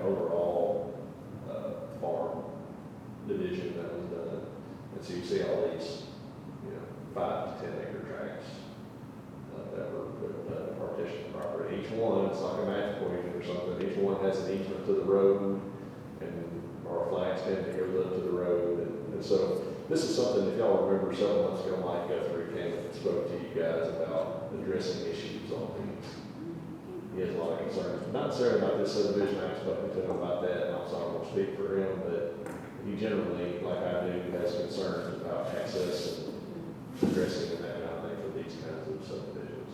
And so our hands are tied to some extent, though, by the legislature on this one, because it's over 5 acres and it's exempt from planning review to at least some extent.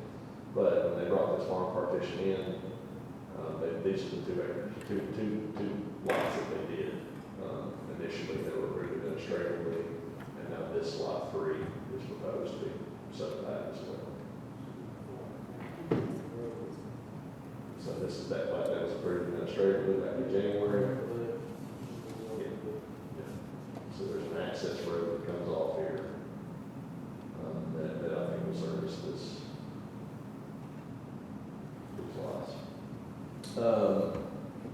So Watnell Road here at this location is an 18-foot pavement width. There's an availability letter from the utility provided, White House there, the hydrant shown on the plat. So what we talked about, we have no claim, which is a major subdivision. What that means is that triggers things like fire hydrants. So you do 2 lots in the county in general, you don't have to do a hydrant. However, in a situation like this, we're calling this basically a 4-lot subdivision. And so we did require that a hydrant be provided. And so that is shown on the plat. There it is, right there. So that's a good thing to have a hydrant within, reasonable distance of all these other lots way back in here. I don't know how much use it'll be way back in here on some of these lots, but the ones along the road at least have a hydrant there by now. Lots to be served by septic systems, so they have provided a soils map, and we did have drainage calculations and an EPSC plan for these lots, and others to the east. Septic soils map here for this lot, stamped by who was the one who did that one? Lonnie, I don't know that guy. The stamp is here. The soils areas are shown here on the soils map. So in their EPSC plan, they've actually got silt fencing shown and that kind of thing. Drainage calculations, Zach did it was a little bit different, but one thing to note, there's not, on something like this, it just would make a lot of sense for it to have detention or something like that for a couple of lots. It'll never do anything. But we do ask for drainage calculations anyway, just to know what's going on. And so if you look, just as an example, so there's 2 outfalls, which is basically ditches that drain the property or areas that drain the property. You have pre-outfall 1, pre-outfall 2, and then post 1 and post 2. So just for an example, we're going to look at the 5-year event. Cubic feet per second is 13.31. With this development, it increases to 14.01. So there is an increase there.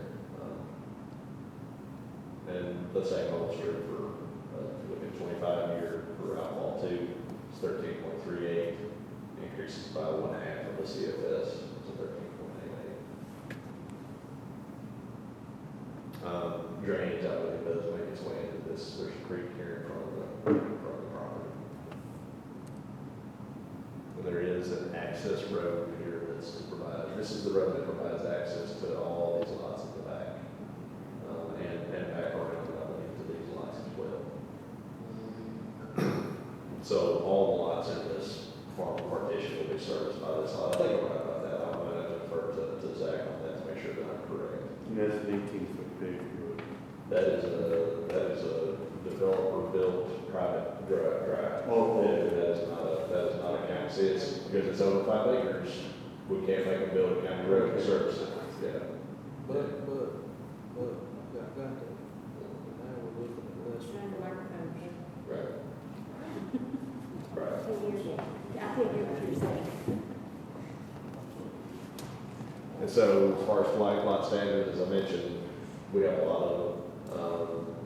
Flag lots used to be a really significant issue in the county.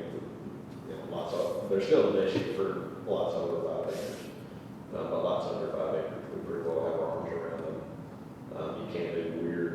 When I say flag lots, does everybody know what that means? Usually it's like you've got the building site and you have like a skinny piece that goes up to the road. So you can't have like bends. We had some flag lots that used to come through that would do this, like they were doing these really weird zigzags. You can't do that. It's got to be basically straight, and the flag stand can't be longer than 500 feet.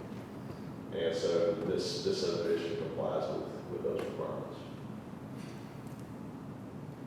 These are our findings of fact for our subdivisions. Is it in agreement and consistent with the recommendations of the comp plan? It is consistent with the zoning that was updated pursuant to the comp plan. If you guys remember a year or so ago, this new zoning district was created as part of the comp plan recommendation. It doesn't, so it does comply with the comp plan. It doesn't contradict our zoning or subdivision regulations. No adverse effects upon adjoining property owners that we can realistically see. No one property owners would benefit, or group of property owners would benefit to the detriment of the general public. We didn't know anything like that. So, Mr. Chairman, if this plat is approved by the planning commission, the applicant can then obtain all the signatures. If there are any changes that need to be made to the plat or anything, they need to do that first. Once the plat is signed by the planning commission secretary, that's me, the final plat may be recorded, lots may be sold, and building permits may be obtained. So, example motions are on the screen to approve this plat, contingent upon a couple of conditions there, getting signatures, obtaining permits prior to initiation of construction, to deny it or to defer it. And that concludes my presentation. Mr. Wilkerson is in attendance here this evening. Are there any, no, okay. Thank you for coming. Do we have any questions for the representative or Mr. Sutton? Mr. Issa? I have one, Mr. Sutton. Sir. The statement that it complies with the comp plan, going lower than 5 acres, that contradicts the comp plan, doesn't it? Or am I misunderstanding? No, what the comp plan said was, the comp plan made a lot of recommendations, essentially saying that in the rural part of the county, this part of the county, acre lot zoning is probably not appropriate because it's rural, right? It kind of gives you your ideal lot type in general out of the county is 5 acre lots, but it isn't necessarily a zoning restriction.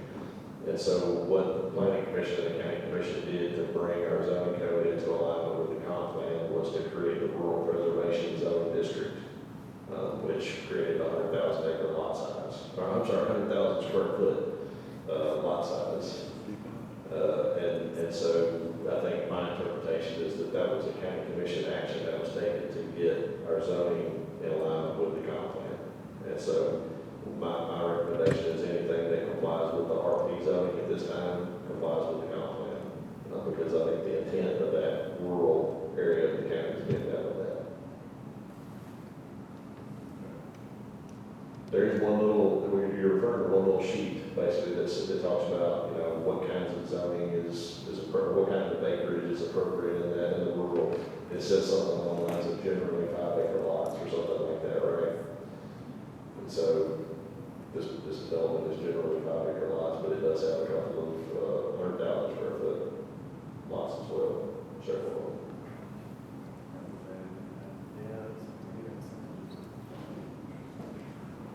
Well, this project applies to our new zoning. Yes.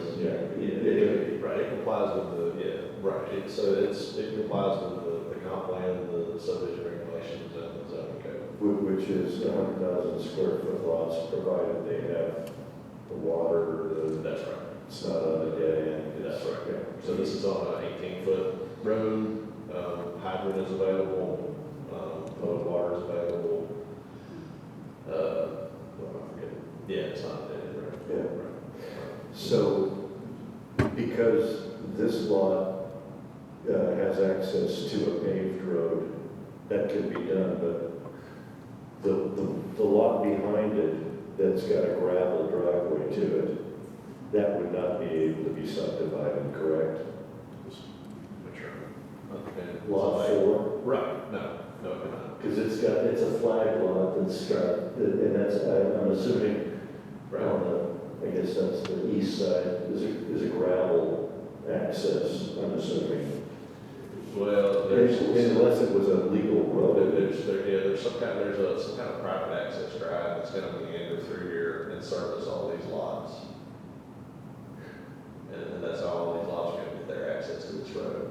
that's not a road. It's a private It's a drive. private drive. That's right. And so those cannot be subdivided. That's right. into And the houses. only other lot in this, on this frontage that could potentially be subdivided, so you have this one that has adequate road frontage to do that. Right. You got lot 9 here. That one could potentially maybe be subdivided again as well. Somebody might try something over here, I don't know, it's just kind of wonky, I'd have to look at this. I don't know what's going on over here. But this back here, that couldn't be subdivided because the flag stem is too long, number one. And then the lot in the back wouldn't have its own road frontage. So we don't ever allow a platted lot to have its road frontage be an easement. So it has to, you have to have at least 50 feet of physical road frontage to plat a lot. And are on both sides of lot 3, the new right of way for the back lot, is that 50 foot? Is there not frontage minimums required? Yeah, so that's kind of what I was saying about the math equation and the jigsaw puzzle that the surveyors do. You've got to really sit down and look at this and figure out what's going on with it. But this lot, so let's just say lots 4 and 5, we'll give you the examples there. Lot 4 has a flag stem that goes all the way up here. And how wide is that flag stem? 50 feet. It's a 50 foot. It'll be exactly 50 feet. Then lot 5 has an easement over lot 4, which gives it the minimum required to get a building permit. So the requirements that the county's had on the books since 1980 is that for lots over 5 acres, the county can issue a building permit upon them if they have 50 feet of access to a public road physically, so like physical road frontage, like lot 4 has, or a 50-foot easement that they don't share with another property, which lot 5 has. It has its own easement. You can go through each one of these lots and see where each one has that. So like lot 15 has a 50-foot strip of property that goes up here, around here, up to there. Right? Lot. Is there not an easement there on the west side as well? There is, but that's lot 7. That's lot 17. Oh. The flag stem that goes here and around here up to there. Lot 18 has an easement over top of that. So each one, the surveyors are really good at this. Like, they've been doing it for 40 years, and so they've got pretty good at it. That each one will have 50 feet of physical road frontage or its own easement. And so what they call that is like a paper easement, basically, right? So the easement's there, so when the deal breaks down and all these people don't get along anymore, and somebody parks a tractor across the road and lets somebody drive across it, that has happened since I've been here. I can specifically state that. Yeah, what that means is that each lot does in fact have access to the public road. And they changed that in 1980 because you had a lot of these divisions being done by surveyors where all these lots were totally landlocked. And there was one private driveway that took them to the road. And when that guy said, no more, you guys aren't driving across my property anymore, that meant everybody was landlocked. And so then they would come to the county and petition the county to take that private driveway over as a public road. And we did, a lot of them. And so the county got away from doing that in 1980 and said every lot has to have 50 feet of road frontage or 50-foot easement that you don't share.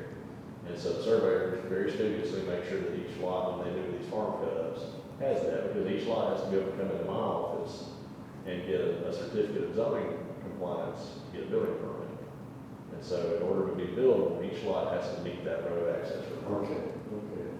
And so that's why they did that. But in point of fact, they're all here, they won't ever use those easements ideally. There's a private driveway that meanders somehow, I don't know exactly how it's laid out, but a private driveway meanders through these 5-acre lots so that everybody has access and can access Watt on the road that way. We're 5 acres. Oh, there lots are over 5 acres, there are none. There will be no. But there will be with this. If this is approved, then there is a fire hydrant that will be installed here on the road. Now, the private drive, who is responsible for the private drive? Maintenance of the Mutually, that's from our perspective, from the county's perspective, it is a private civil matter. for them to figure out amongst themselves. So we don't review it, we don't approve it.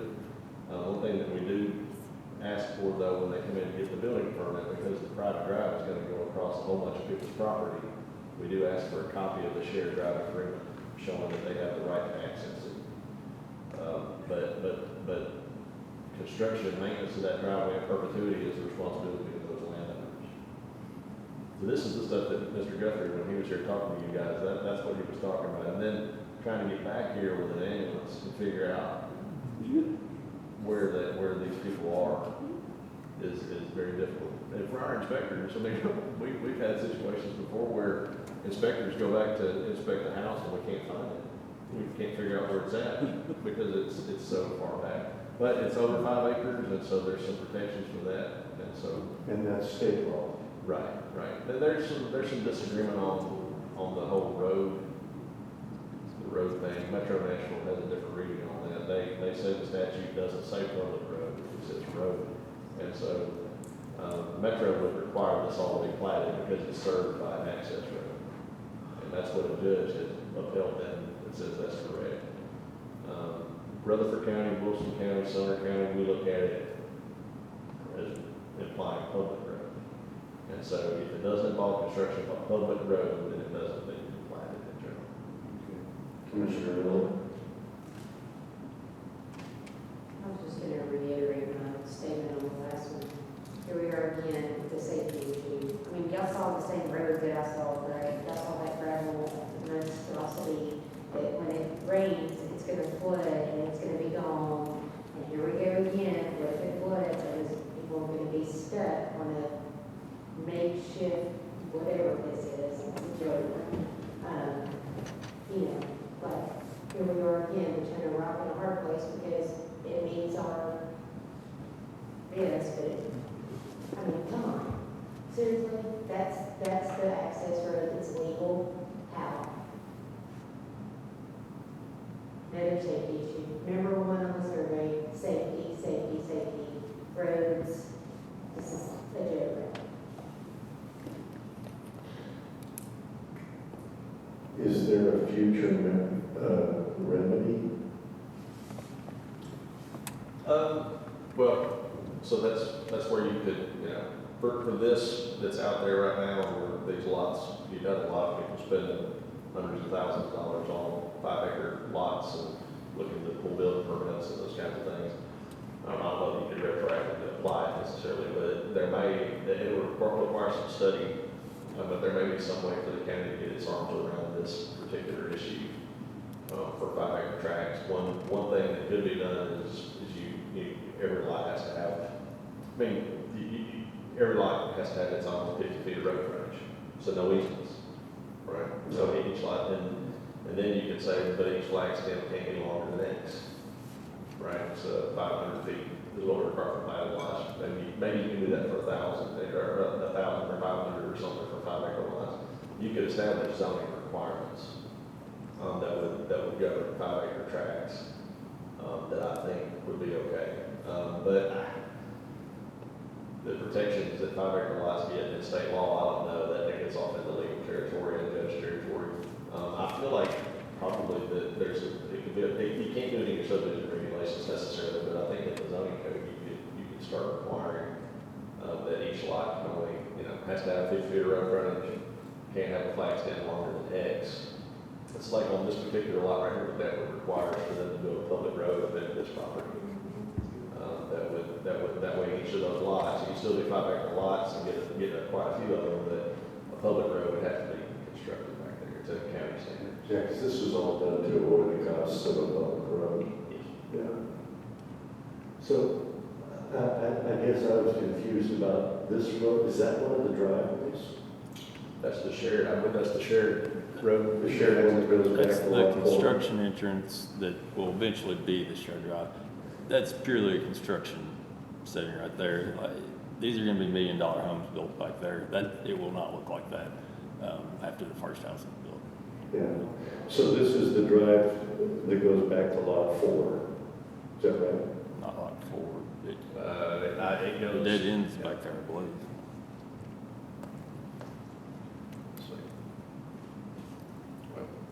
you have it right there.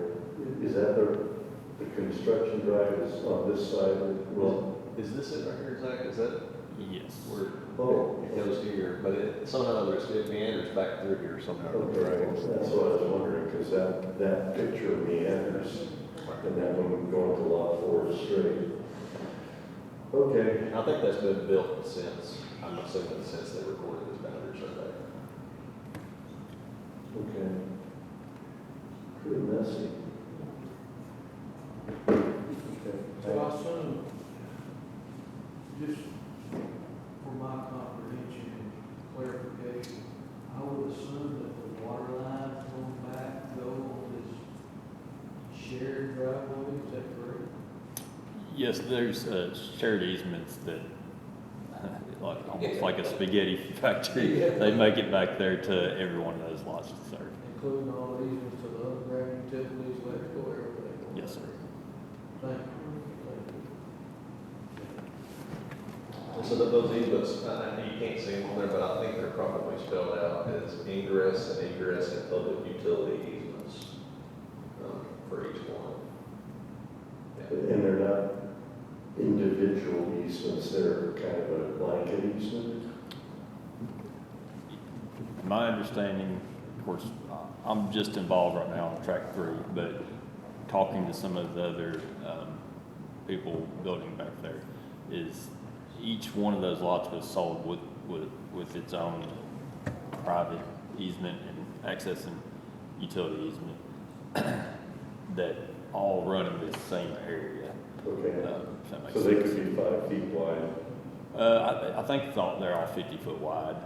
They pretty much mirror the easements that you see on the plat from what I remember. Well, if you got 2 lines running through, or more running through a 50-foot wide driveway, I mean, these are gonna be service lines, so these are 3/4 inch water services. They're not running a main through there. yeah, no, I realize that, and so, you know, if it's a 1-inch poly line, and there are individual easements running through a 50-foot driveway, then the max they could be is a 25-foot wide easement.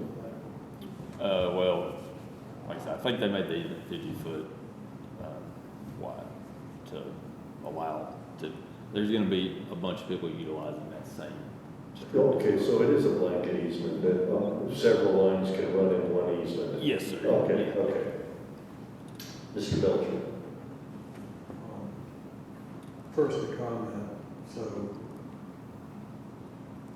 this is basically, Josh, if I understand what you were explaining, a workaround to avoid a larger development with required roadways accessing all the lots. Well, yeah, to some extent. I mean, you know, and maybe there's, you know, I hate to imply anybody's motives. I don't think Mr. Wilkerson is working around anything. I think he's bringing a lot from the Buffalo Planning Commission, and, you know, showing how to do those kinds of things. But overall, this thing, overall is, yeah, I mean, you know, it's, the lots are over 5 acres. There's a reason for that, because if they're less than 5 acres, then they gotta come here. And so, yeah, and they lose a lot, you know, then they gotta start looking at road requirements, they gotta look at stormwater requirements, they gotta look at a lot of other requirements. And so it's a way, you know, it's a way to get lots sold quickly. Yeah. You know, it's a avenue that the legislature provides to get lots sold quickly. And then, you know, once you get all the lots sold to different property owners and that kind of thing, it's really hard to assemble it back to do a coherent subdivision with a road and those kind of things, because they're all under different ownership. Yeah, I see arguments down the road at a minimum between neighbors. And, well, and I can tell you, you know, y'all don't see these very often here, because they're not really something the planning commission would review, but I can tell you we see them all the time. And so when they start arguing, if they do, we'll be ready to hear it, because we hear it all the time. It's a very common, these kinds of things cause a lot of confusion and that kind of stuff. And so there may be ways to get our arms around it in the future. As much as anything, I want to show you guys this and talk about it on behalf, just to let you know that this is something we deal with it every day, these things, and the easements, and trying to figure out, because sometimes you don't have the boundary survey. That is a miracle when you have a boundary survey, because you can really parse it out. Most of the time, it's just a deed. And so my staff has to sit there and parse out the deed to figure out where the easement is. And then, we say, listen, you got to get a surveyor to draw this because we can't figure it out, and then they get angry about that. But anyway, but we have to make sure the rules are followed. And so these things they've been a big problem for decades in the county. And then maybe there are ways to get our alternative in the future. And that's something definitely to think about. Because there's a safety issue with this. Yes, There's definitely. not just this specifically, but just in general with this way of doing things. Oh, yeah, this is a mess. And the other thing that strikes me is that, just go ahead and say it, is that if this is going to be $1 million plus homes, it seems like, and I don't know the history, who bought what when and everything, but it seems a shame that extra money could have been spent to make this a development as opposed to a hodgepodge of a mess. The other question I have, and you touched on it, Josh, on the runoff, the post-development being greater than the pre-development. And I understand that we're only looking at one lot being subdivided into two, and okay, the numbers are not that great of a difference. However, it is higher or greater after post-development. But then when you start adding all these other lots to that, and the post-development is higher on each one of those tracks, then you might be looking at a problem for the entire neighborhood, which isn't classified as a neighborhood. And that bothers me to have a development, to where the post-development runoff is greater than the pre-development. And once again, I don't know that there's anything we can do about that, but definitely I think this might be, and you might have some better examples, but the poster child for future rethink about how we approach these things. So. And they didn't spend money on roads, so they'll spend them on attorneys. Well, and one other real quick, if you notice, not only was that road eroded away, but the picture of the ditch running alongside the road, that looks like it's handled quite a bit of capacity over time, because it's deep and it's wide, and that just has some concerns. We'll go back to the other picture. That ditch right there appears to have handled quite a bit of flow, which makes me more concerned about the post-development runoff versus the pre.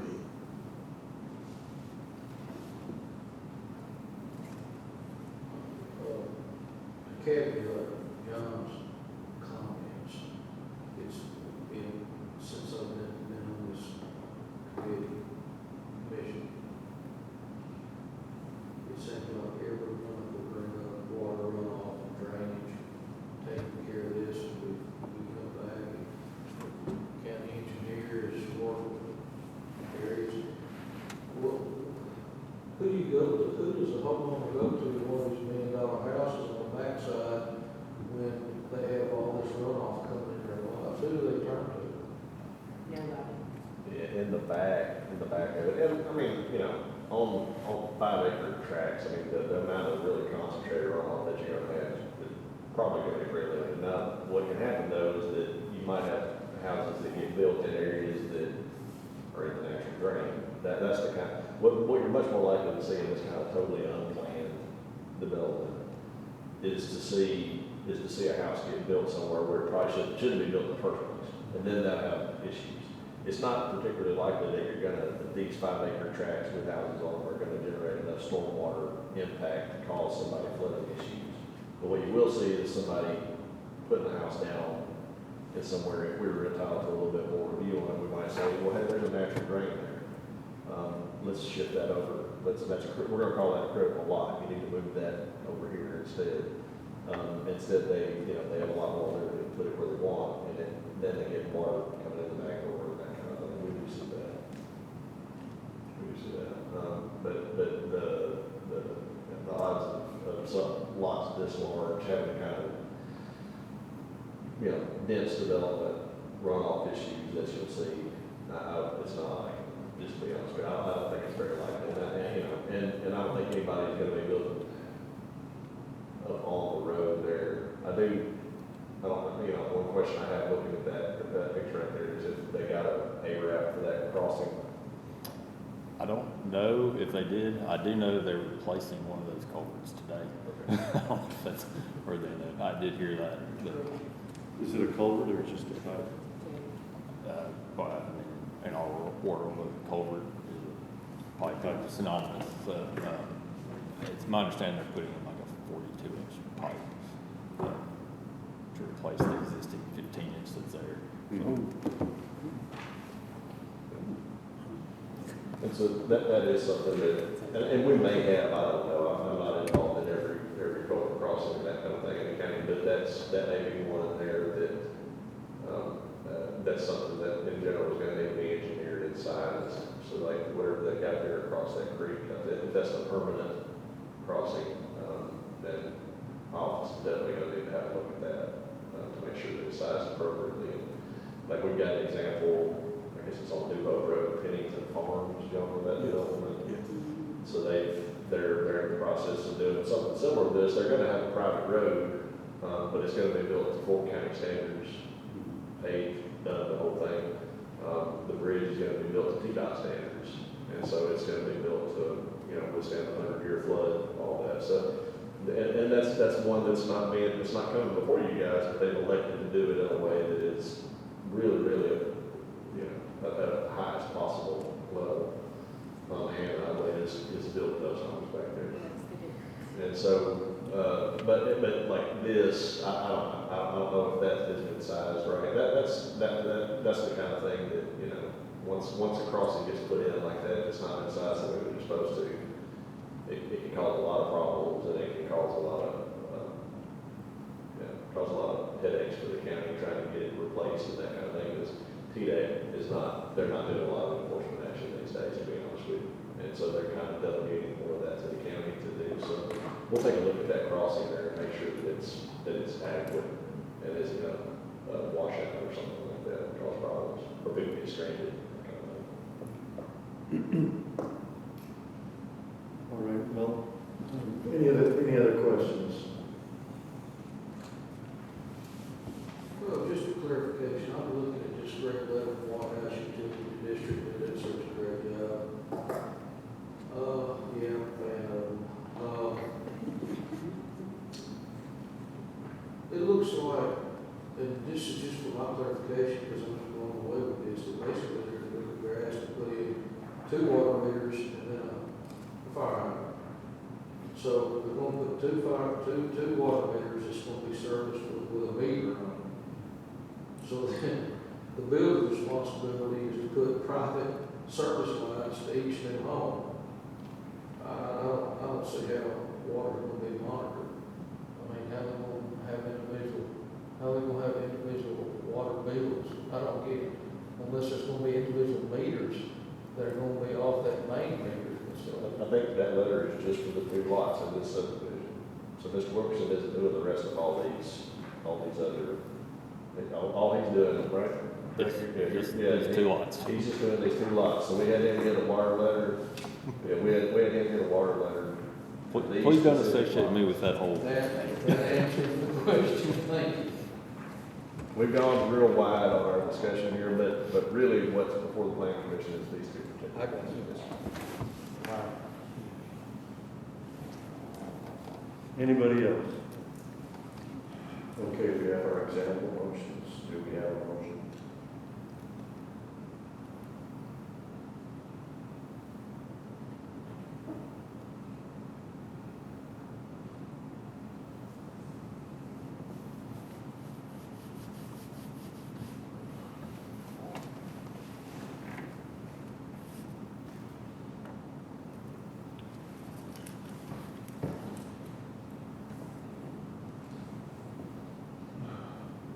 Mr. Belcher. I'll go ahead and move to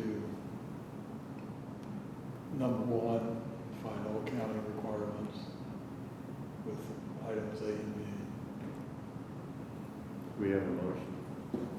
Yes. Do we have a second?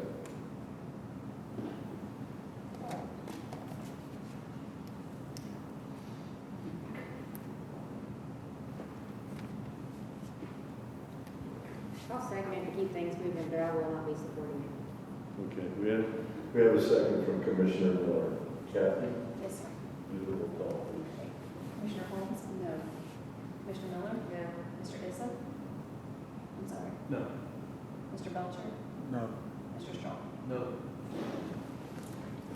Okay, it's a unanimous denial.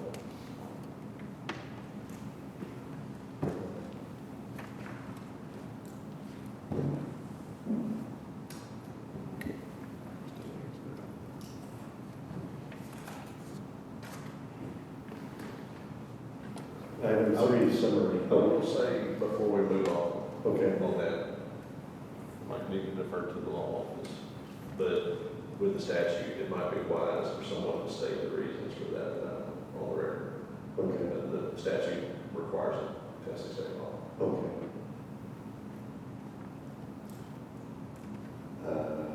Anybody want to take a stab at the reason for denial?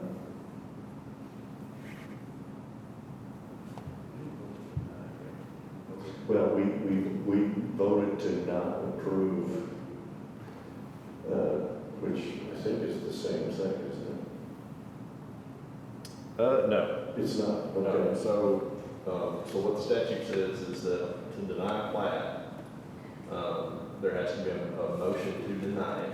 You have to have a negative, essentially you need to make a motion to deny, and then it says the reasons for the denial shall be stated upon the record and for the minutes, basically. Okay, so we had a motion to approve in a second, and then we got 5 nays. Right. And they were. Okay, So the statute requires a negative, Robert's rule is a little conflicted on that, but it's a situation where, if you want to deny a plat, a motion to deny needs to be made, and there needs to be a reason. okay.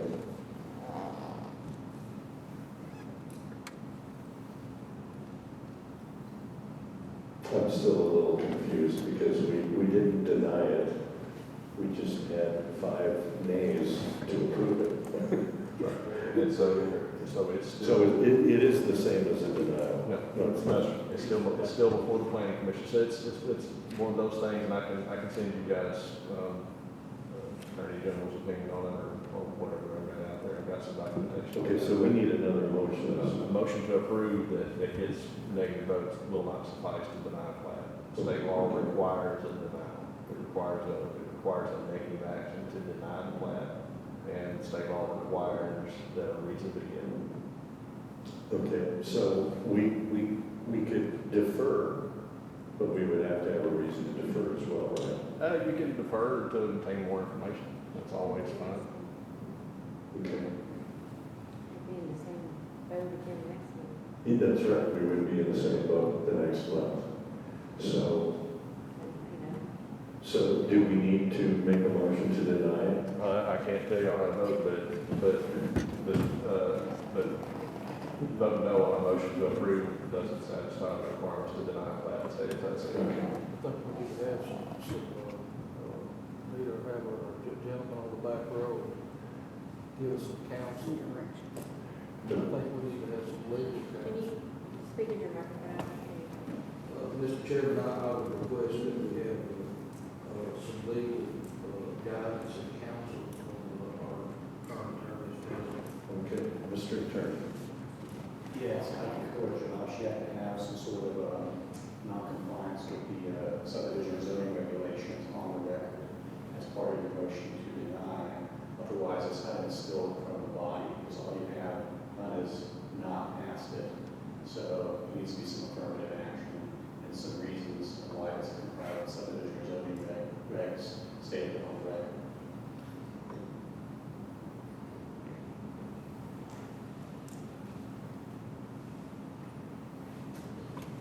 Okay, so if I'm understanding it, we need to make another motion to either deny it or to defer it. And if we deny it, we have to have a reason. That's correct. Okay. Mr. Chairman, we have clarification, maybe for Josh, if you find that 5-acre language that we put into the comp plan, that's where I'm really stuck right now. That would be my reason for denial, is that it is, I believe the intent in that 5-acre amendment, whatever we want to refer to it as, that's put into that plan was specifically to avoid this situation, as we saw locally from even the survey results, the residents are not in favor of this type of increasingly dense development that's taking place in the county. And I feel like the intent by this commission when we implemented that 5-acre was specifically to avoid the situation. So that's kind of where my mind is, and why I've had such a hard time. I did not believe that was the intent, was to have it general 5, I think you said generally 5 acres, is what you believed it was? I apologize, I'm just very confused. The zoning that was put in place by this body last year established a rural preservation zoning district that has 100,000 square foot minimum lot size.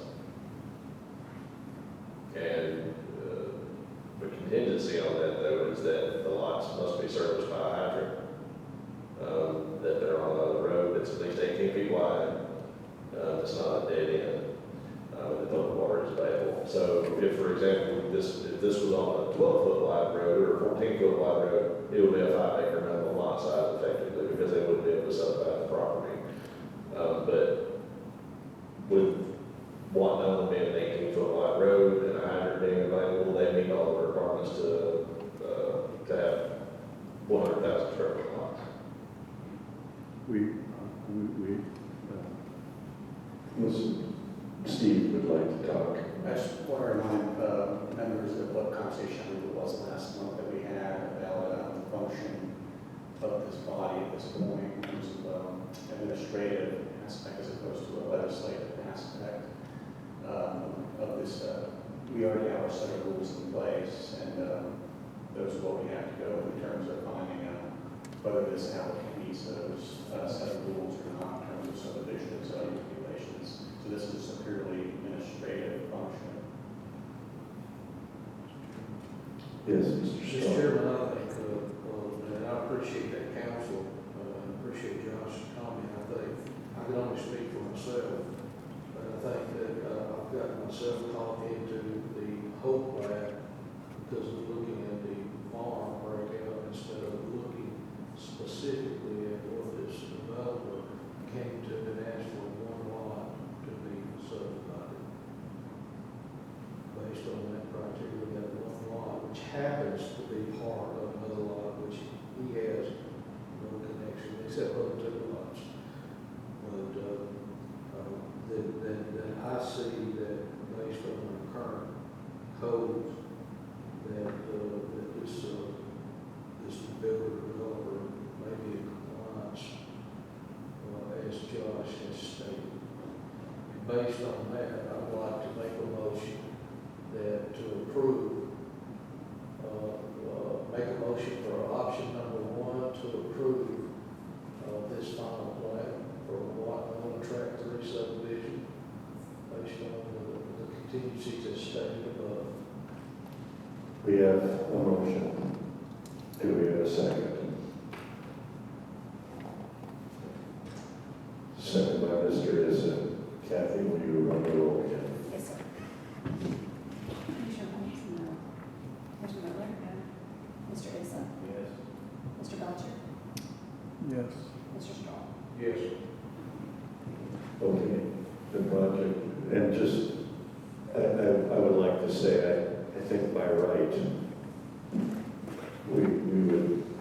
we'd have to approve it. Right, and I hope I didn't come across as being rude a month ago, but I think my impression on that was that maybe we had bumbled into, I had maybe bumbled you guys into some confusion on what was before the plan. Yeah, no, I understand it's a mess that we didn't create, and this is a small part of the mess that's created.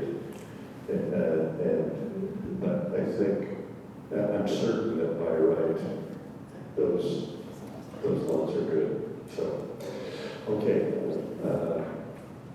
Thank you, everybody, for your patience. Item 3, summary of administrative approvals. Yes, sir. So just, I'm sorry. Go ahead. just the minor plats that have come through the office in the last few months, or I'm sorry, the last 2 weeks. Not as many of them this time. Director's report, we're working on the comp plan, as you guys know, and so we'll continue to pace on that. Then we'll be returning next month for another study session to discuss what everybody's impressions of the survey are and goals and objectives and that kind of thing that kind of form up in your mind. Mr. Stubbs, I spent more time with these. Is there anything out of the ordinary with these small minor subdivisions that would be educational for us? Not really, because, well, I will say though, one thing that is unusual a little bit is we had these 2 plats right here, which are kind of one plat. The 2 different surveyors, Mr. Wilkerson was one of them, Mr. Rainey was another one, but there were a couple of property owners that were looking to re-subdivide some lots that they owned and had houses on.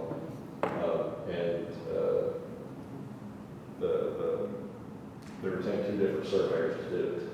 And it was a really old subdivision with really strange lot lines and that kind of thing. So it resulted in a much simpler plat. Which one was that? Was that Palmer's? Yeah, the re-subdivision of lots 2 through 6 of Palmer's Chapel Estate subdivision. So it's like a re-subdivision of those old lots, adjusting lot lines and eliminating lot lines and that kind of thing. It cleaned up a bunch of stuff. There was like old lot lines that went through a house or a building and stuff in setbacks and that kind of thing that were able to get fixed. And so that one took a while to work out with the 2 surveyors, but we got it worked out. But in general, if there's something unusual or strange or irregular, then we do bring it to the planning commission for review. Well, it looked like the BZA approved the side yard that was That's right, yeah. So this Cornett property here, the one that's on the screen there, that one is one that a variance was approved on several years ago by the Board of Zoning Appeals. And then same thing over here on this, what is this one? Tillman plat amendment to this lot 4 here. That's something we started doing when the Board of Zoning Appeals approved the setback variance. We had to do a plat amendment to adjust that setback line because the variance runs with the property. Okay. Yeah, that's what I was curious about. That's those setbacks. and that one was granted basically to keep a new building out of the floodplain because this is floodplain back there. And it's for an accessory structure. The house is already there. Okay. Anything else for the good of the cause? Oh, I have a statement whenever Josh. Okay. I'm gonna try to be nice. What is the point in us spending, we've been here since 4, it's 6:37, we've had meetings that last till 9 o'clock. If we can't deny anything, what's the point of this meeting? I mean, seriously, I wanna know, like, if you might as well just say, oh, it meets every standard, so just pass everything through another state law, whatever, but, like, seriously, like, it's really a waste of time if we can't say no. We can and we have said no.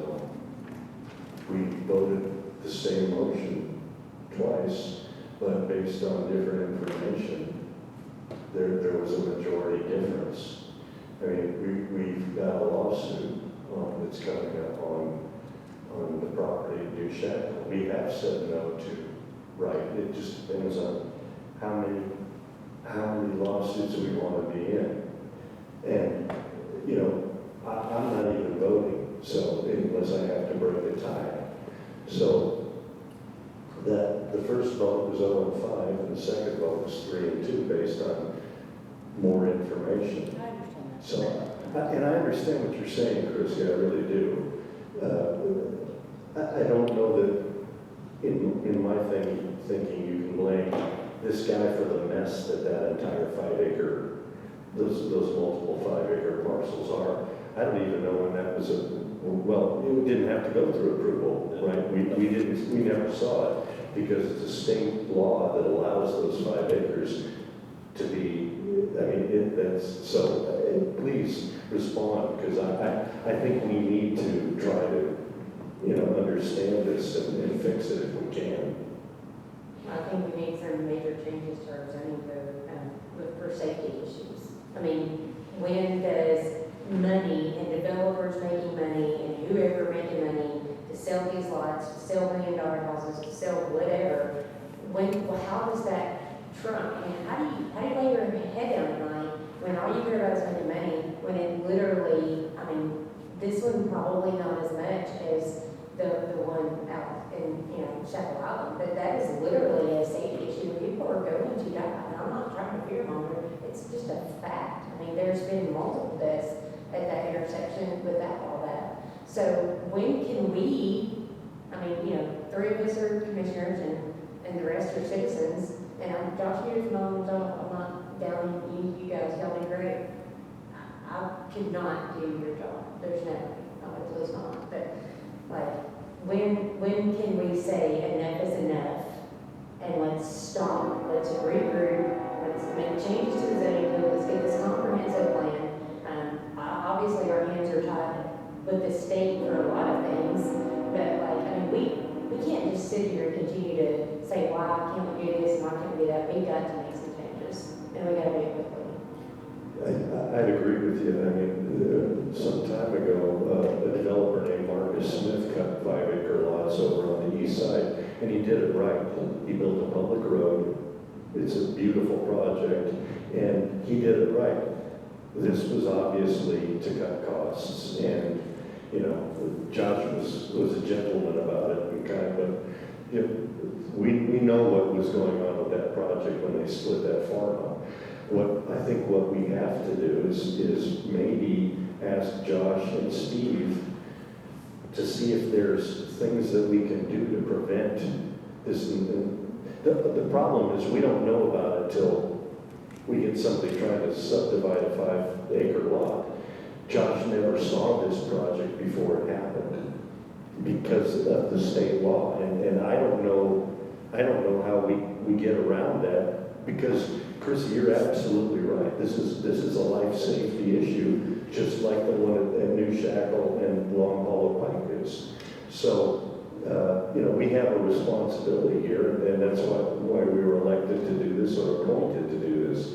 So I'm looking for, I don't know the state law well enough, but you guys probably know it like 10 times better than I do. So I think that this body is looking for guidance. If there is any to be had, please help us, because we have real concerns about life safety.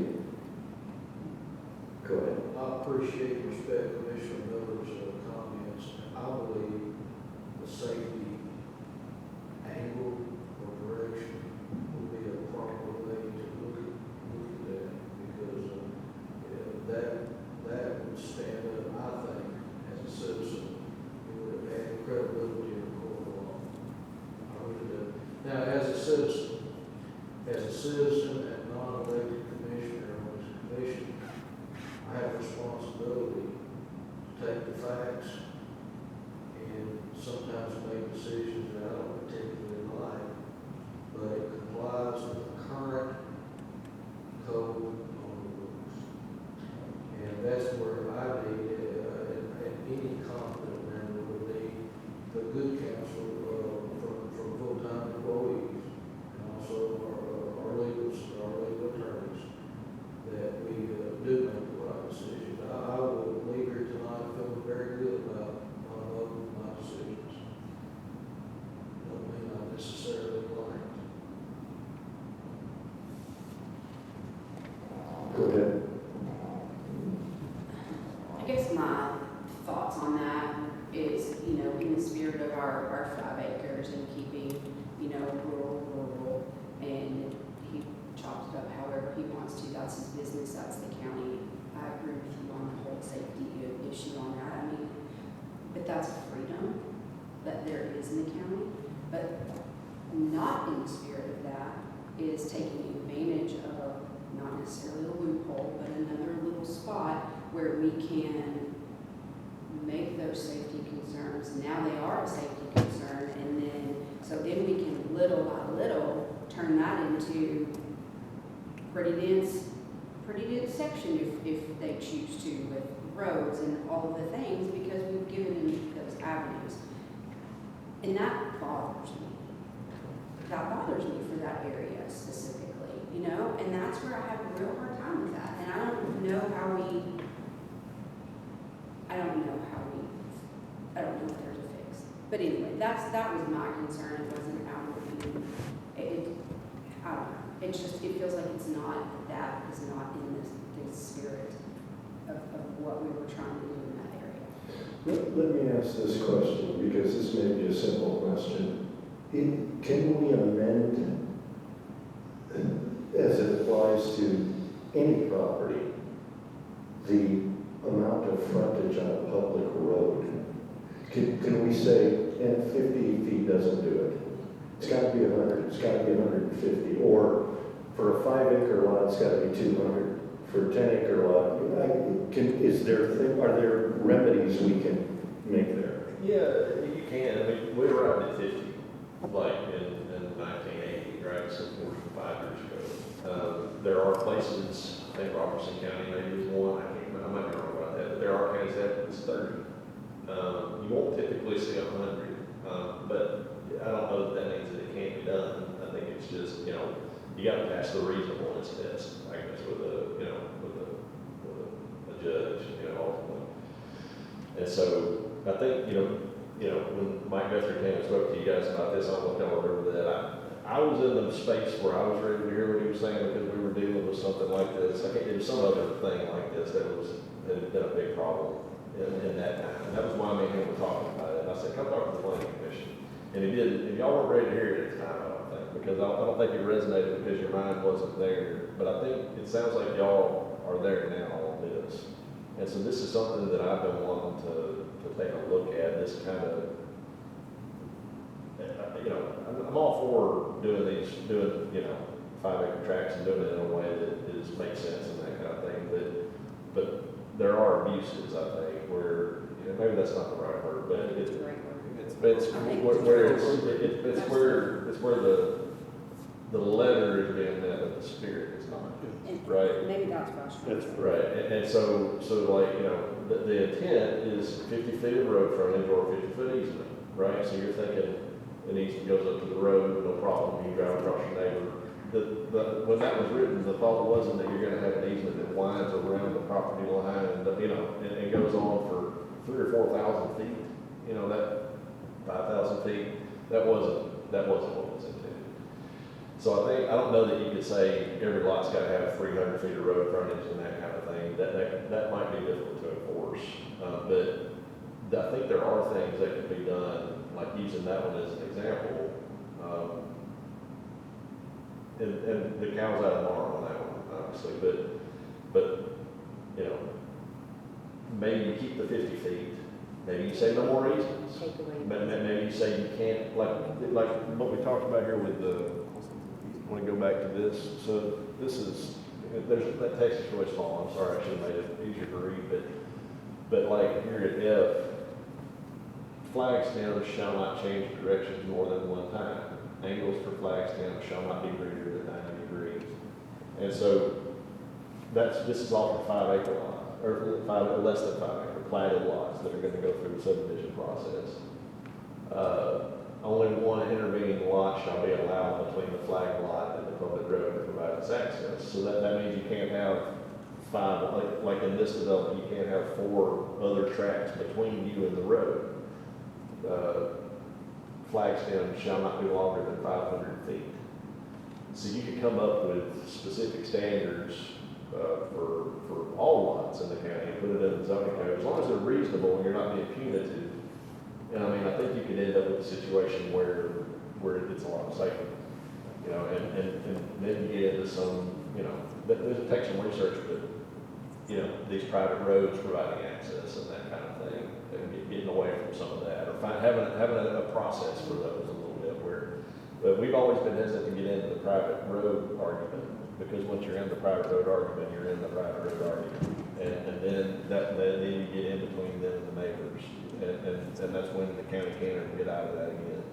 And so, but I don't know, there's certainly some dimensional things that can be done on these lots so that they're drawn in a way that makes a lot more sense.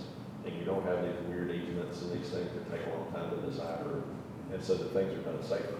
I think there's a lot, and Mike Guthrie over at 911, their input as far as addressing and those kind of things, that's vital, because they're looking at it from the perspective of the ambulance driver, or the sheriff's department, the personnel who are going out there and responding to these things. And so if you ground all that stuff that you do in public safety, and it really does make sense from a public safety standpoint, then I think we can come up with some rules that would be reasonable and that would not be I punitive. have some great ideas and I'll bring them down, so. Oh, well, that'd be great. I mean, because I think this is important stuff. Steve? I don't mean to be there, these are kind of getting way off the notice agenda, so I might suggest. Moving on to number 4. An agenda for next month. Any kind of changes like that will require public notice and all that, yeah. Yeah, or we could make it a workshop. But we're under director's update anyway, Steve, so this is probably. Did we do draft board, are we? What? Did you already do that? That was it. Oh, okay. Okay, motion to adjourn. Do we have a second? Always. All in favor? Opposed? Nobody. Yeah. Well, you know, I live on 5 acres property, and my frontage, my property is 300 by 800.